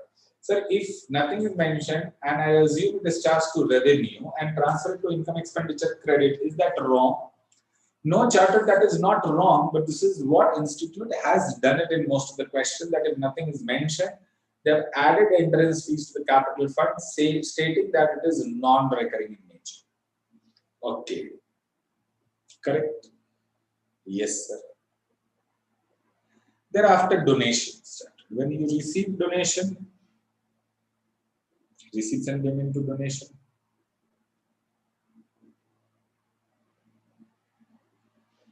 Correct? If donation is received for general purpose, transfer it to income expenditure.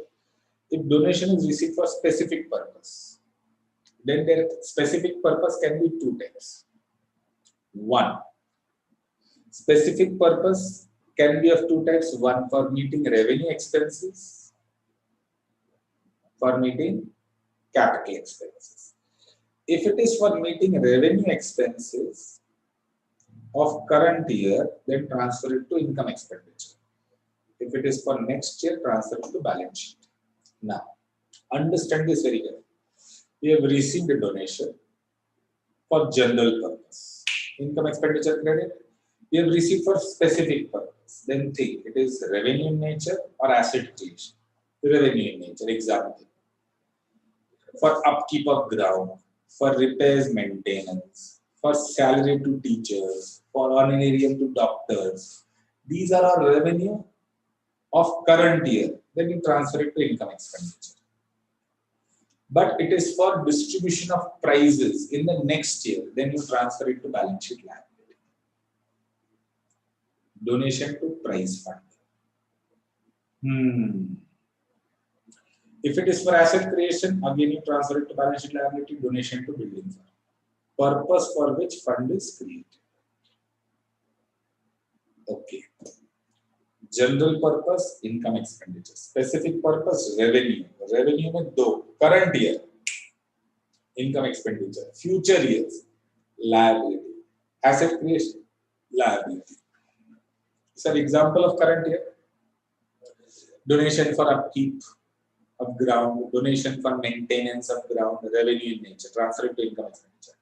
Donation for prize fund. Donation for tournament fund. Specific. Transfer it to balance sheet liability. Donation for building fund, transfer it to balance sheet liability specific. Okay.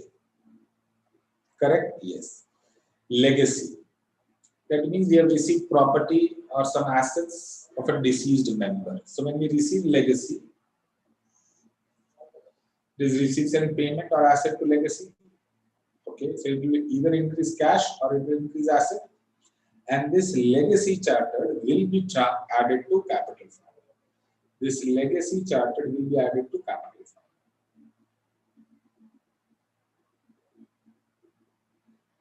Correct? Donation and legacy together we have now. Now chartered.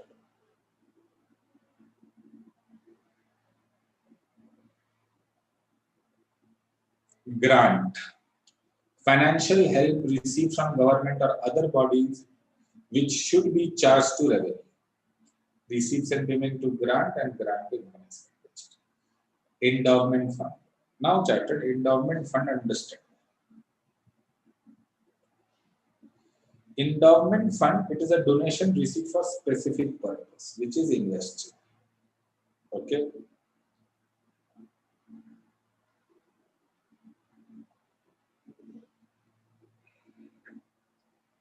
Now chartered. Suppose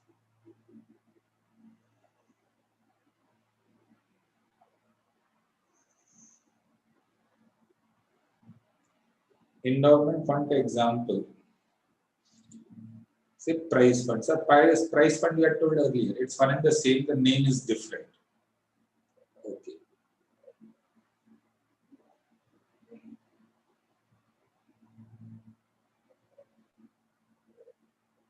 Prize fund. We have invested prize fund. So we'll write prize fund investment. add donations further received for prize fund. Which another posting of this donation is where receipts and payment. Then interest received on prize fund investment. So this will second posting will go where receipts and payment debit side. Interest accrued, that means interest is earned but not received. Its second posting will be accrued interest. Okay. Then prices distributed. That is expense we subtract. इसका second posting is where? इसका second posting is receipts and payment credit. This prize fund and investment fund are carried forward from the last balance sheet. So whatever we receive donation, we add it to prize fund. Whatever interest is received, we add. Whatever is interest accrued, we add. So all this is increasing prize fund. And then why did we create prize fund? To distribute prizes. So when we distribute prizes, it is subtracted from prize fund. Am I clear? This is your balance sheet. Now, chapter.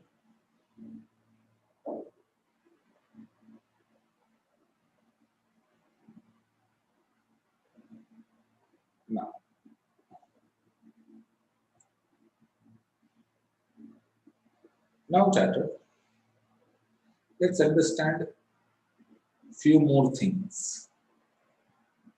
So what I wanted till now was, what I wanted to do.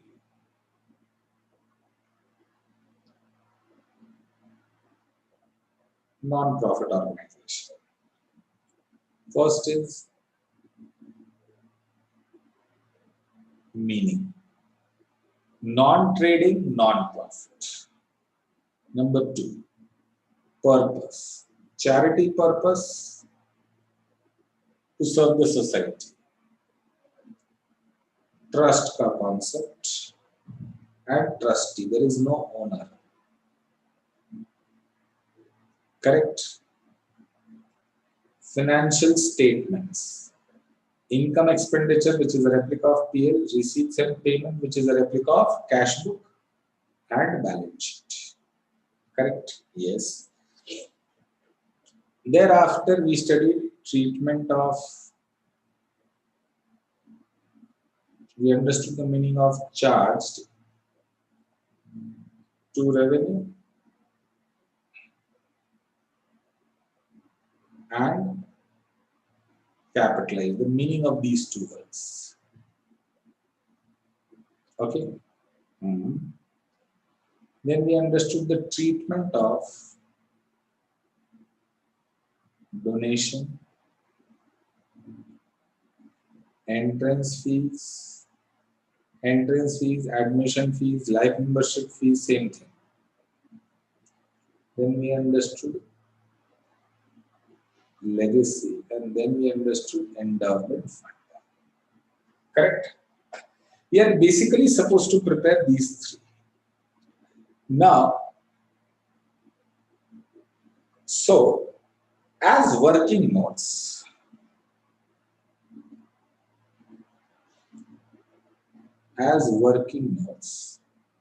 I prepare number 1. If stock of any item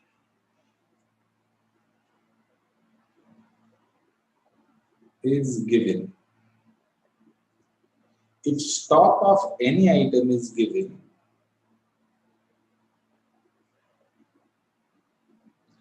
without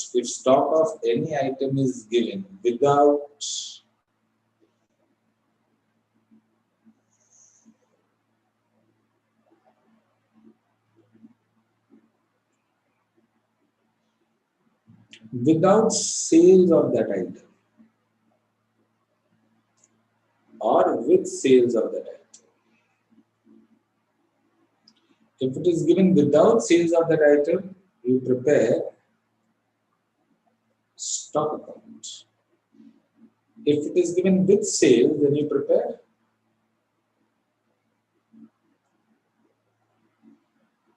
trading account. Now chartered stock account,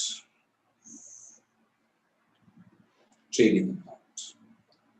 In stock account, to balance brought down, purchases, consumed, closing. This consumed goes in income expenditure. Now the funny part is, if you learn addless, there's a problem. Prepare the stock account. In some question, purchase is given, so INE is balancing figure. In some question, INE is given, purchase is balancing figure. So balancing figure will come instead of doing addless. Otherwise, whatever you feel comfortable. Trading account to opening stock, to purchases, by sale, by consume, if consumption is given, by closing stock, to gross profit. This gross profit is transferred to income expenditure credit, because in some question they ask you to prepare income expenditure. When they ask you to prepare income expenditure, this is balancing figure. And in some questions they ask you to prepare receipts and payment. That means income expenditure wala figure will be given. Receipts and payment wala figure will be balancing. So if income expenditure ka figure is given, receipts and payment ka figure is balancing figure. If receipts and payment ka figure is given, then income expenditure ka figure is balancing figure. Life is simple. You don't have to remember. When you are preparing income expenditure, this will be added, this is subtracted. When you are preparing receipts and payment, reverse. Prepare the account. It will really help you in double entry. Now one more thing. You will prepare this or this account. If it is without sales, you will prepare stock account. If it is with sales, you will prepare trading account. Sometimes what students think, when you are preparing trading account and there is consumption given, so first prepare stock account, calculate consumption, that consumption you transfer it to trading account. No charter. When you are preparing trading account, if consumption is given, very good. If not given, no problem. When you are preparing stock account, you will not prepare trading account. When you are preparing trading account, you will not prepare stock account. Okay. Now chartered, if cash purchase is not given, if cash purchase is there, it is from receipts and payment. Else you are supposed to prepare suppliers account. Suppliers means creditors account.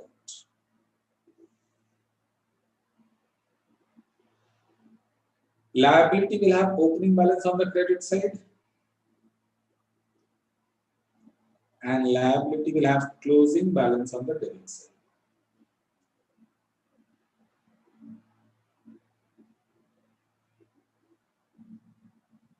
When you purchase goods from suppliers, journal entry is purchase to creditors. The creditors may buy purchase.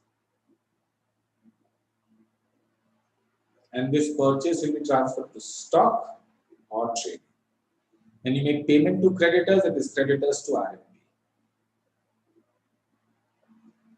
So if you are listening to me carefully, then chartered understand this is payment.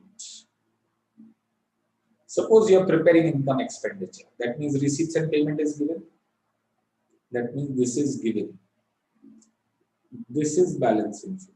This balancing figure goes here. Then this is balancing figure which is transferred to income expenditure. Correct? Yes. But chartered, if you are preparing receipts and payment and income expenditure is given. That means this is given. Okay. This is balancing figure. Okay. This balancing figure comes here. Okay. And then this is balancing figure which will be transferred to receipts and payment. Oh. So ultimately, everything boils down to balancing figure. Something is given, something is balancing figure. Okay, charter. Am I clear? Yes. So that's for your stock account, working mode. Note number 2, charter.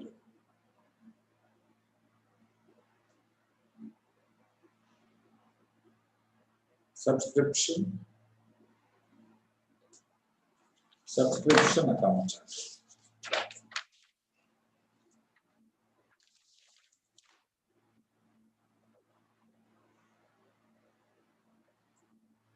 Always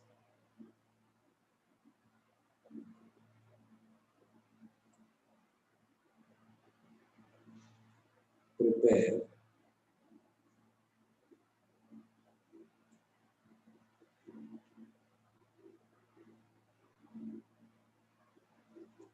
subscription account charter.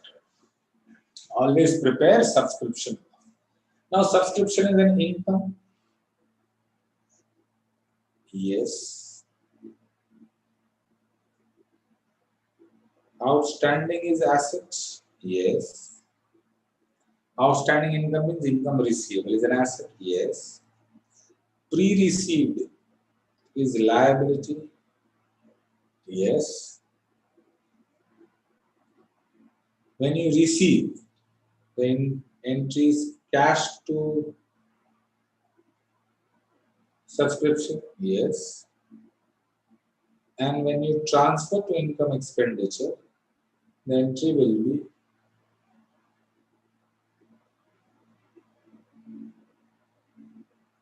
subscription to income expenditure. Am I clear? Yeah, subscription is outstanding. So asset, receivable, pre-received means received in advance, that is a liability. Received means cash to subscription. Transfer to income expenditure means subscription to income expenditure. How do we prepare that account? As I told you, outstanding subscription is an asset. So opening balance of asset is on the debit side.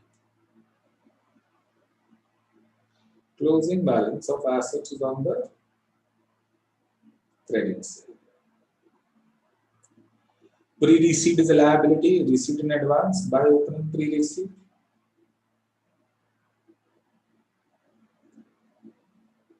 To closing pre-receipt. When you receive the journal entries cash to subscription, but instead of cash we'll use RMP. So cash to subscription by cash, that is by RMP to INE. Now charter, what is the advantage of this account? You don't have to remember what is add, what is subtract. Asset, liability, opening balance, closing balance. That you remember in all the accounts you have been preparing from time immemorial. So asset, opening balance, debit side, closing balance, credit side. Liability, opening balance, credit side, closing balance, debit side. When you receive subscription, RMP to subscription. When you transfer subscription to income expenditure, subscription to income expenditure. Okay. Any item can be balancing figure. Correct? Now, charter. If required, you prepare expense account also.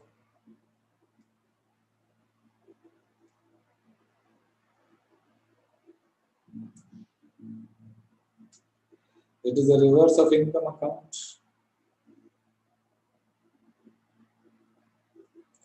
It is a reverse of income account.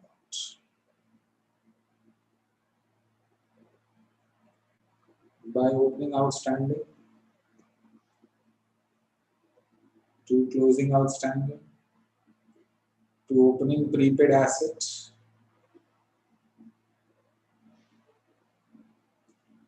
by closing prepaid assets. So this is opening assets, this is closing asset, opening liability, closing asset. Then you pay expenses to cash, to RNP, by INE. Anything is a balancing figure. And if required, also prepare fixed assets account. How does this work? Let's see one example. So let's do one question.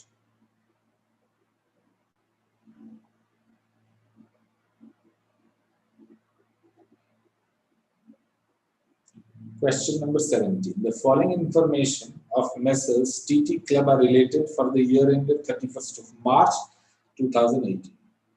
Sports material 75,000, 1,12,500, 67,500, 97,500, 11,250, 16,500, 9,000, and 5,250. Stock of sports material. Now, chatter. One is sports material, one is sports equipment. Sports material is consumed, and sports equipment depreciates.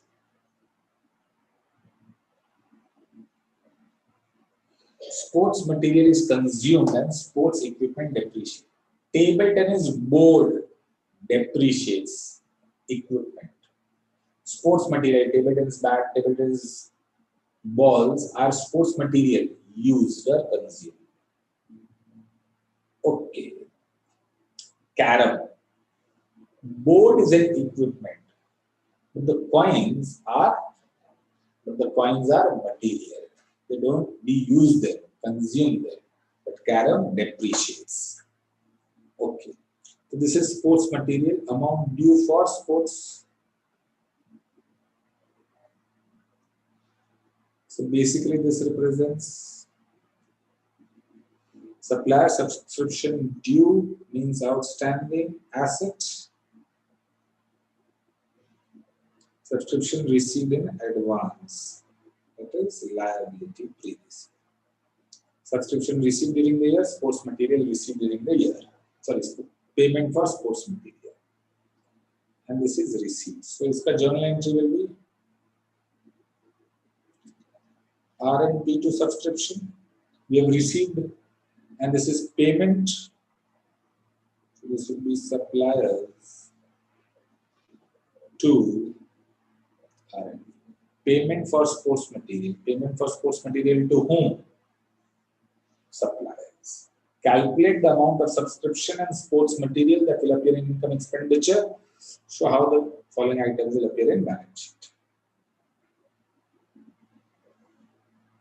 Now, chart. Solution to question number 17.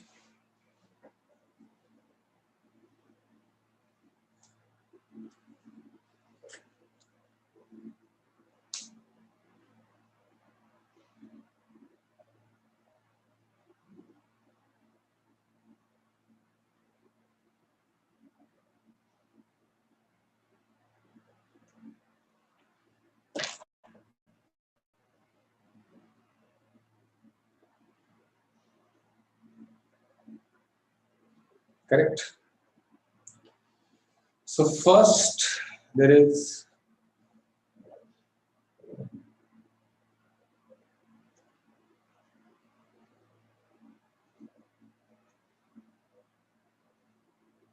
suppliers of sports material.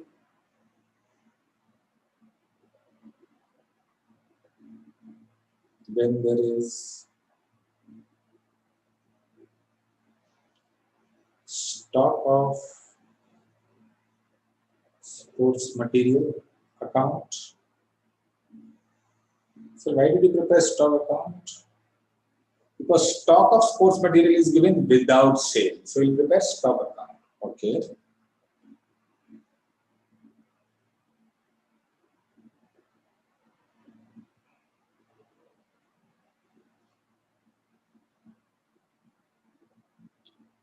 Number 3,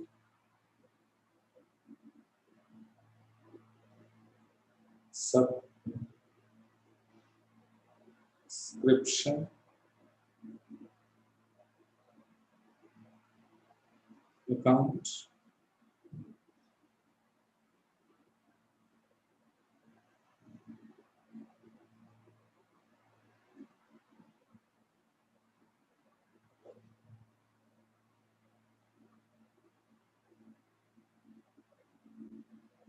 Correct. Then there is opening balance sheet.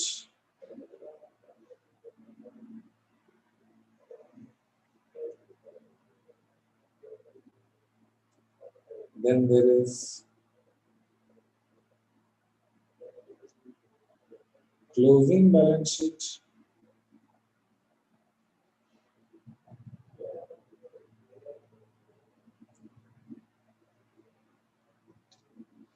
Then there is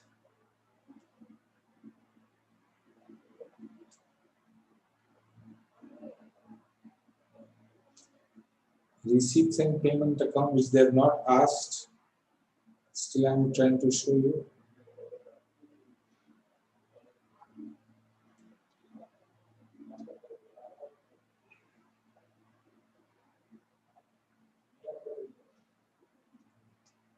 And number 7, income and expenditure.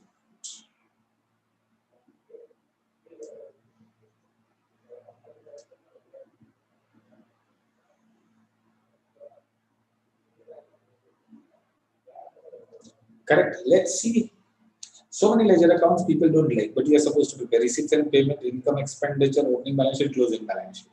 3 ka working out, at least you have done. I'm preparing accounts. See, double posting of everything. First is what? Stock of sports material. Stock of sports material. So sports material, stock is an asset. So to balance brought down how much? 75,000. Where else it will go in opening balance sheet? Stock of sports material. Correct? Yes. Thereafter, closing stock of sports material by balance carried down, closing asset on the credit side, and that will come in closing balance sheet.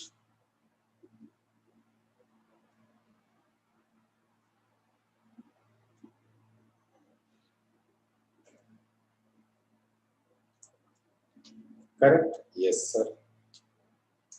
Then there is suppliers balance. Suppliers is a liability, yes. Liability ka opening balance on the credit side. How much? 67,500. Opening balance sheet में supplier 67,500. Closing opening liability credit side, closing liability debit side. How much?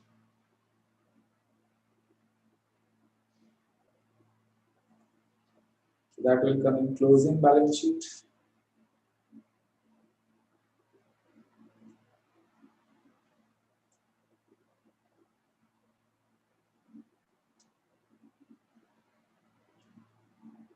Correct? Yes. Thereafter, subscription due, that is an asset, opening asset on the debit, closing asset on the credit. Same fundamental. To opening, outstanding, opening balance sheet में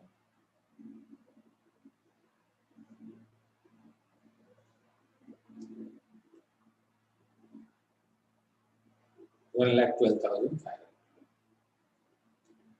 Closing asset is 16,500. Opening asset on the debit side, closing asset on the credit side. How much?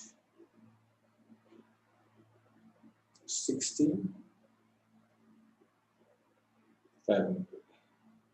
So closing balance sheet, subscription due.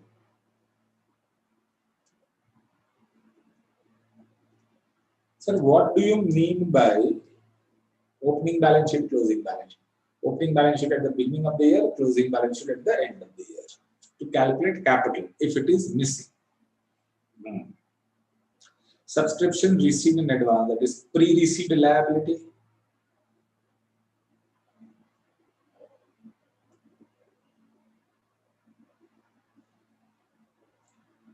By opening pre-received, how much?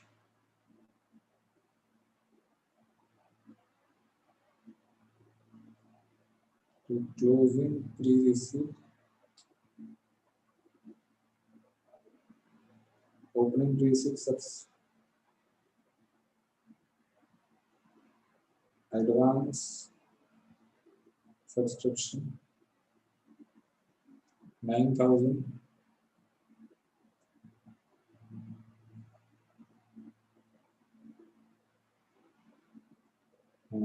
Correct? Yes, sir.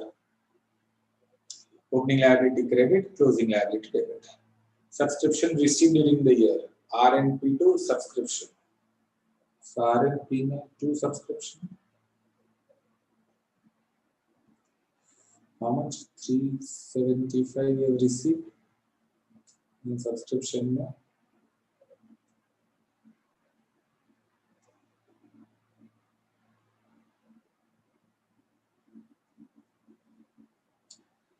Payments for sports material. Suppliers to bank, suppliers to RNP, RNP by suppliers. Everything at double post. How much? And suppliers may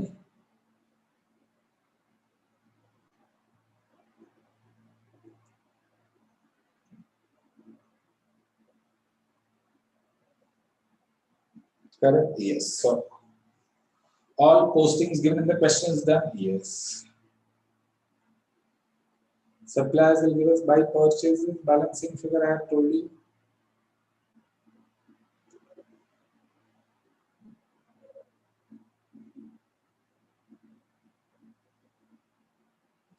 This purchase will come here, stock account.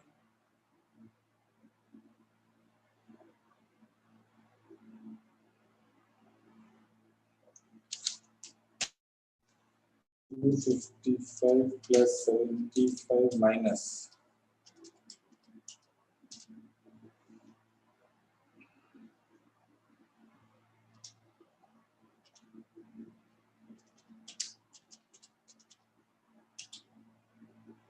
1,12,000.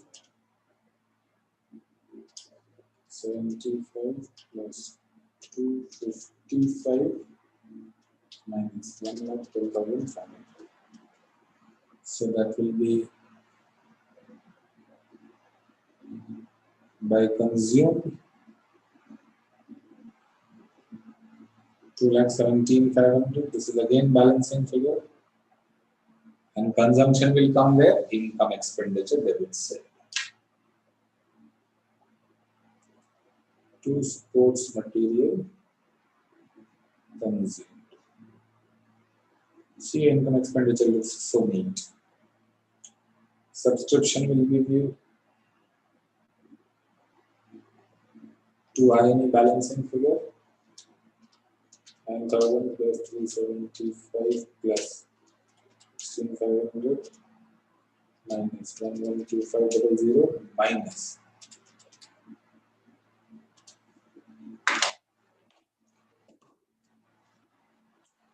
9,000 plus 375 plus 16,500 minus 1,12,500 minus 282,760.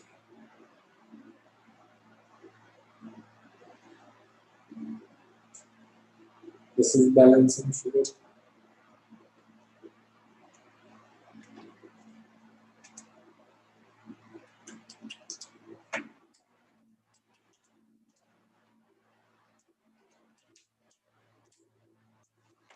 And income expenditure, you will write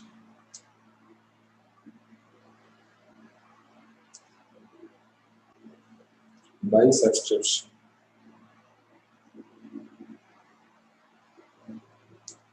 Correct, chartered. So I can assure you one thing: preparing more ledger accounts is not a worry problem, not a tension problem. It makes the question very, very simple. Instead of preparing ledger accounts like opening balance sheet, closing balance sheet, income expenditure, RMP, so you are supposed to prepare. Subscription, suppliers, and stock, you could have done add less, but that too in the income expenditure, that is not acceptable because it's very untidy. So you would have done the working note. So instead of doing the working note, I also did the working note. You would have done it in statement, add less, I have done it in account, which makes more sense. Now chartered. Let's solve another question.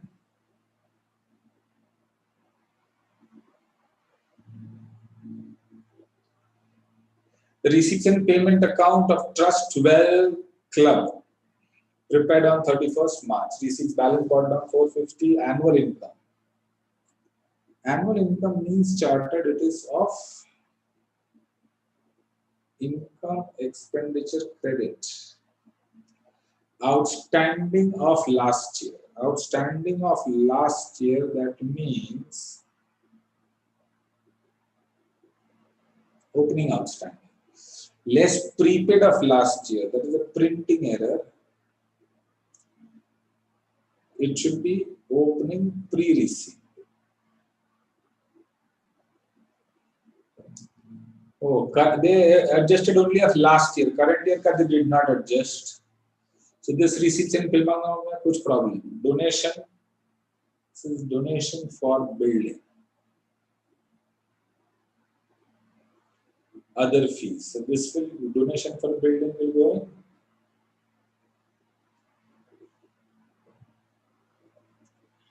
Expenses, including payment for 2,700 for sports material. Okay, loss on sale is 180 and WDV is 450. That means 450 asset, you sold it at a loss of 180. That means you sold it at 270. Therefore, journal entry will become receipts and payment. 270 selling price. Loss will go to income expenditure. To furniture. 450. Cash account debit, PL account debit to furniture. Okay. Obviously, loss does not come in receipts and payments, so this amount is also wrong, which we will calculate. Correct? Yes, sir.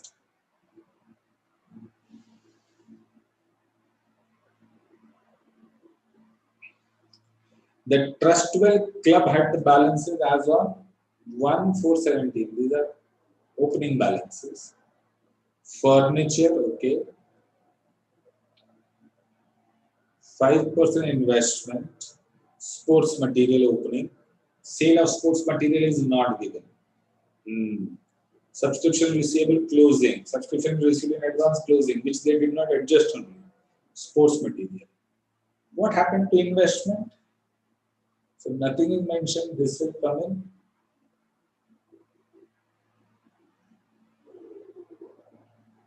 Opening and closing. Accrued interest.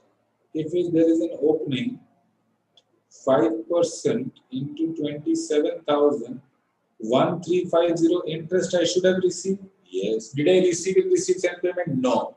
That means this is income earned but not received, accrued.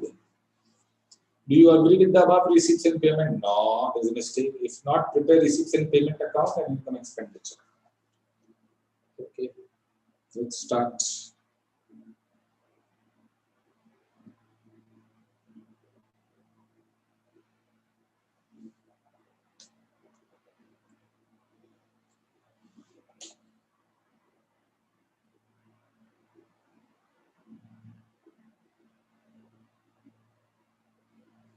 One minute, Chatur.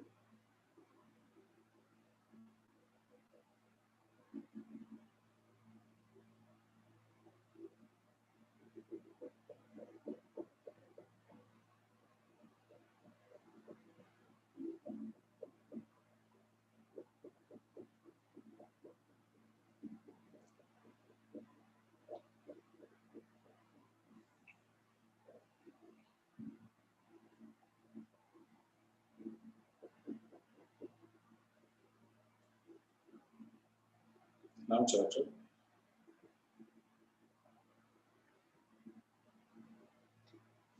Let's start.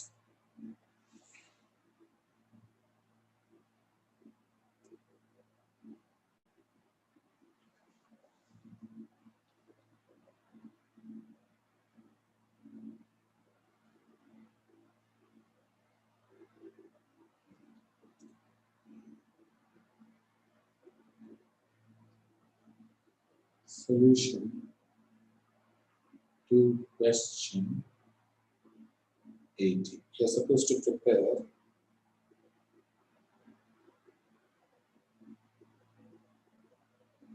receipts and payment.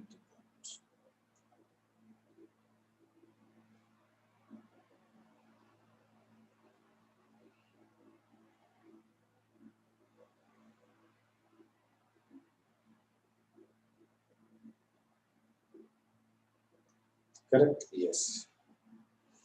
Then you are supposed to prepare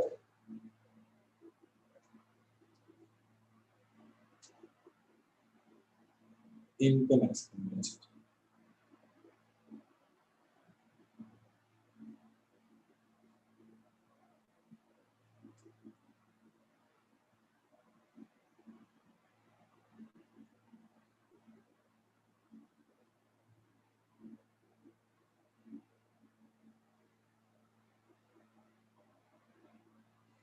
Then you are supposed to prepare working note. May I would prepare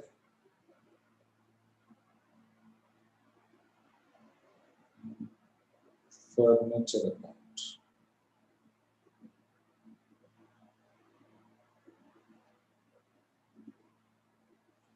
Then there is investment, then there is sports material I will prepare.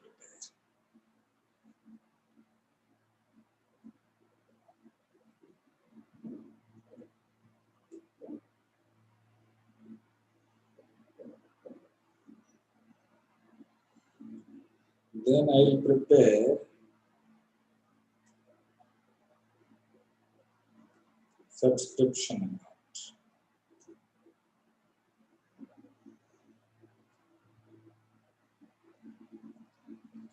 Correct.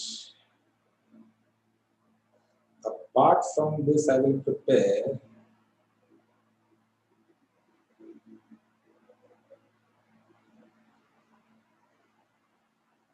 opening balance sheet.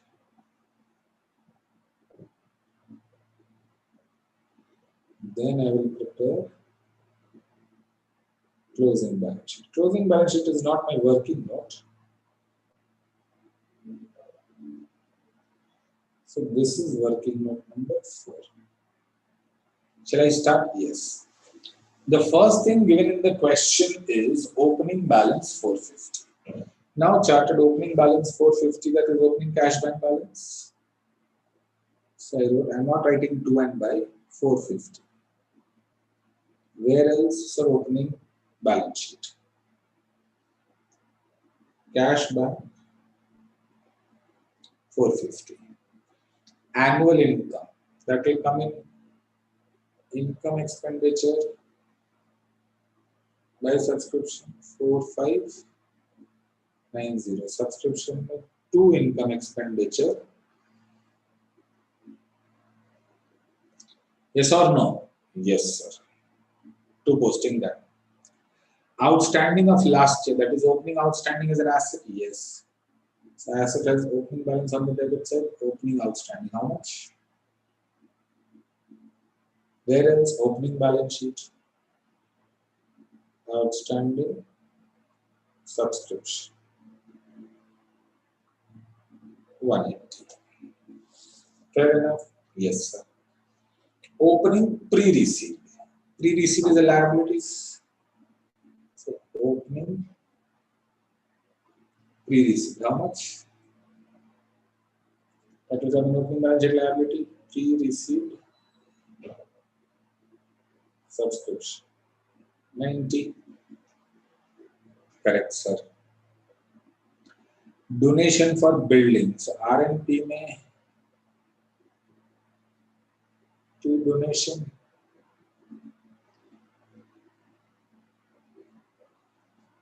And this donation will go in closing balance sheet.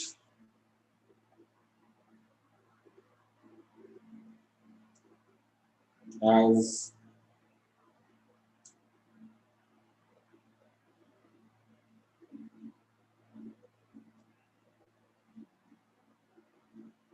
building fund. How much? 90,000.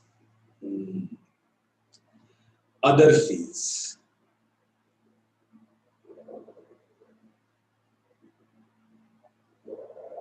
How much? 1800. Where else it will go? So this is income.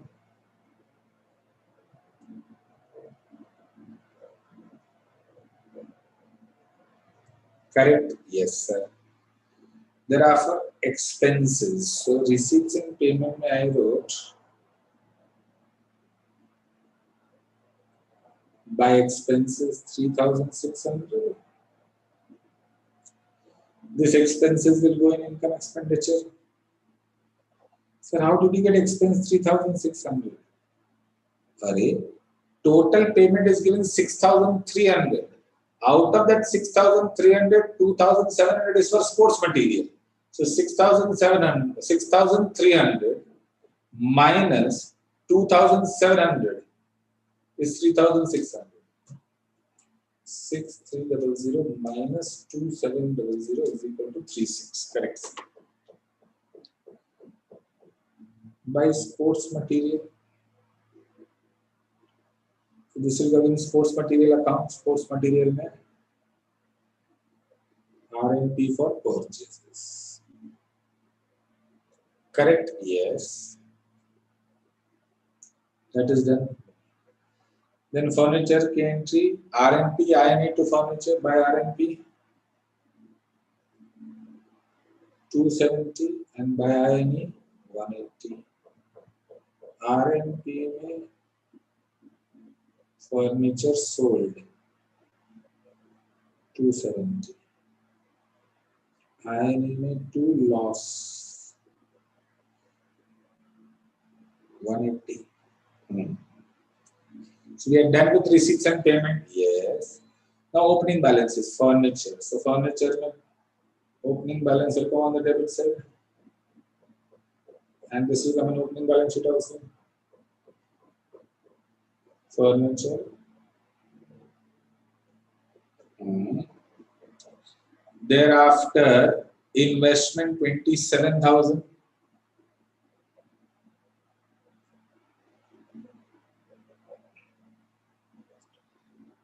Opening balance sheet and closing balance sheet also investment 27,000.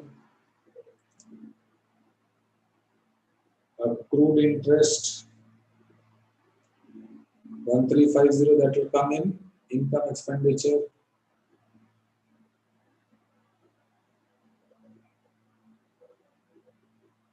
So I hope you understood. Accrued interest 5% of 27,000. Yes, yes, we have understood. Investment over. Sports material 660.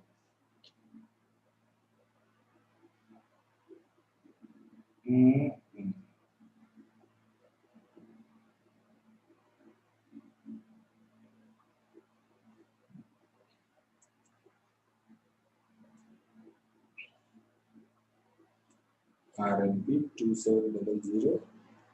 Opening balance. That will come in opening balance sheet. Sports material.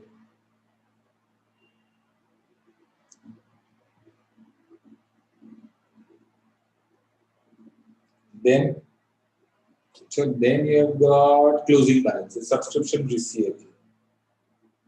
So closing subscription will receive closing outstanding, opening outstanding on debit side, closing outstanding on credit side. Opening asset on debit side, closing asset on credit side.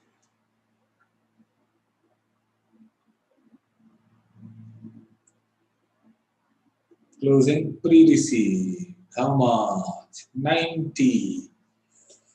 Opening pre-receipt on credit side, closing pre-receipt on debit side, how much? 1800. Correct? Yes. So done. This will come in balance sheet also. Pre-received subscription, closing balance sheet. 1800. Sorry, then single zero. Then what we have? Sports material closing balance. The balance carried down. How much? 1800. Sir, closing pre-receipt is 90. Closing pre-received is 90. Correct? Yes or no? Closing pre-received is 90. Correct? Yes. So let's close all the accounts. All postings done? Yes. So furniture closing balance 1350.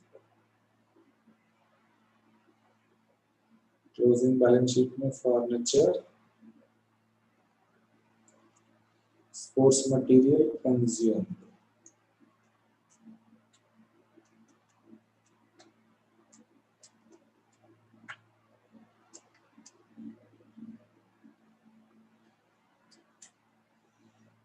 $7,560. Income expenditure में 2 sports material consumed 7560. Subscription में by R&P 4500.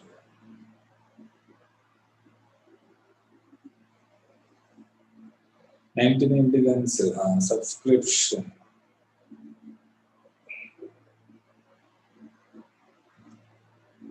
Then opening balance sheet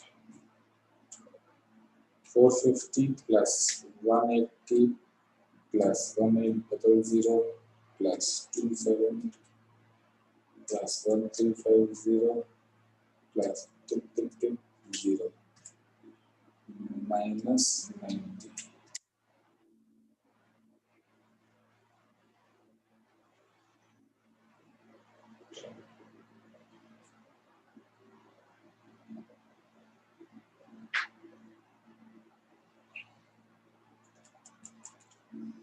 Four 50 plus 180 plus investment. Oh, sorry, accrued interest will not come here.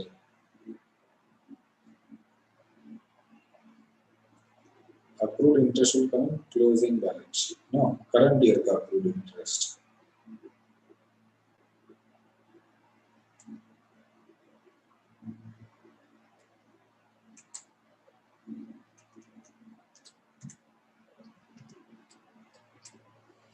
So capital fund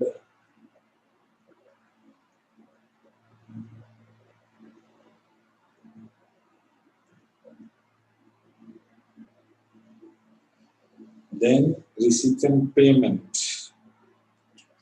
450 plus 100 plus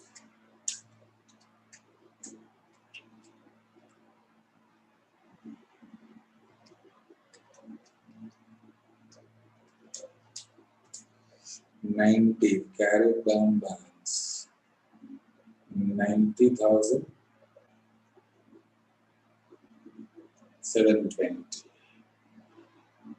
cash bank 90,720. Correct? Yes, sir. So closing balance sheet is done. Receipts and payment 3600 plus 180 plus 7560 is equal to minus 4590 minus 1800 minus 1350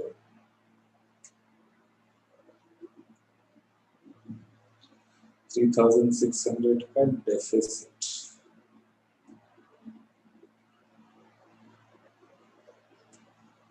Deficit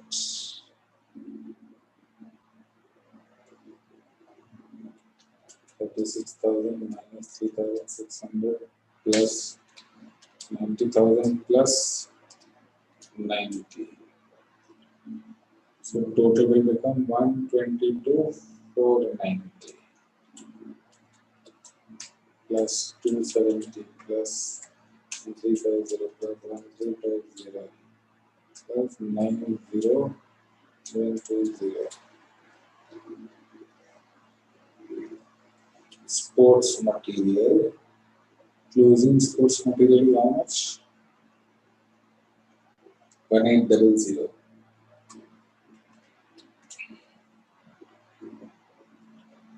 and the tallied figure is 122,490.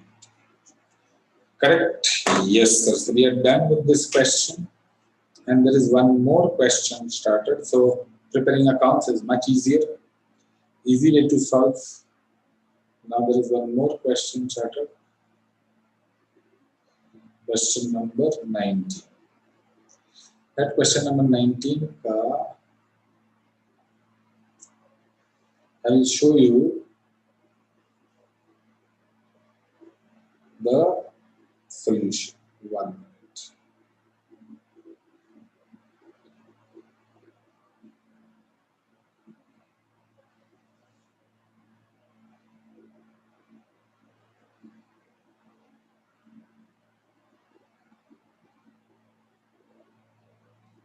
Now this is your solution.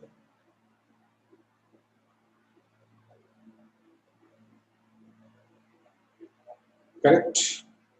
This is the income expenditure. If you want, I can pull it off.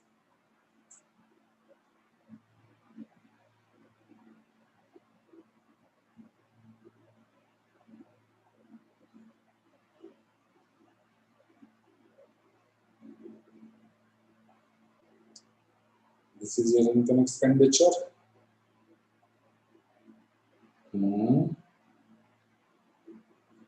And this is a balance sheet. Okay. Correct? If you want to see it together. This is the MTP question. So we are done with consignment and NPO. Next session we will do partnership chartered, and thereafter one more session we have. In that session we will do count. Am I clear? So bye bye. Take care. See you in the next session.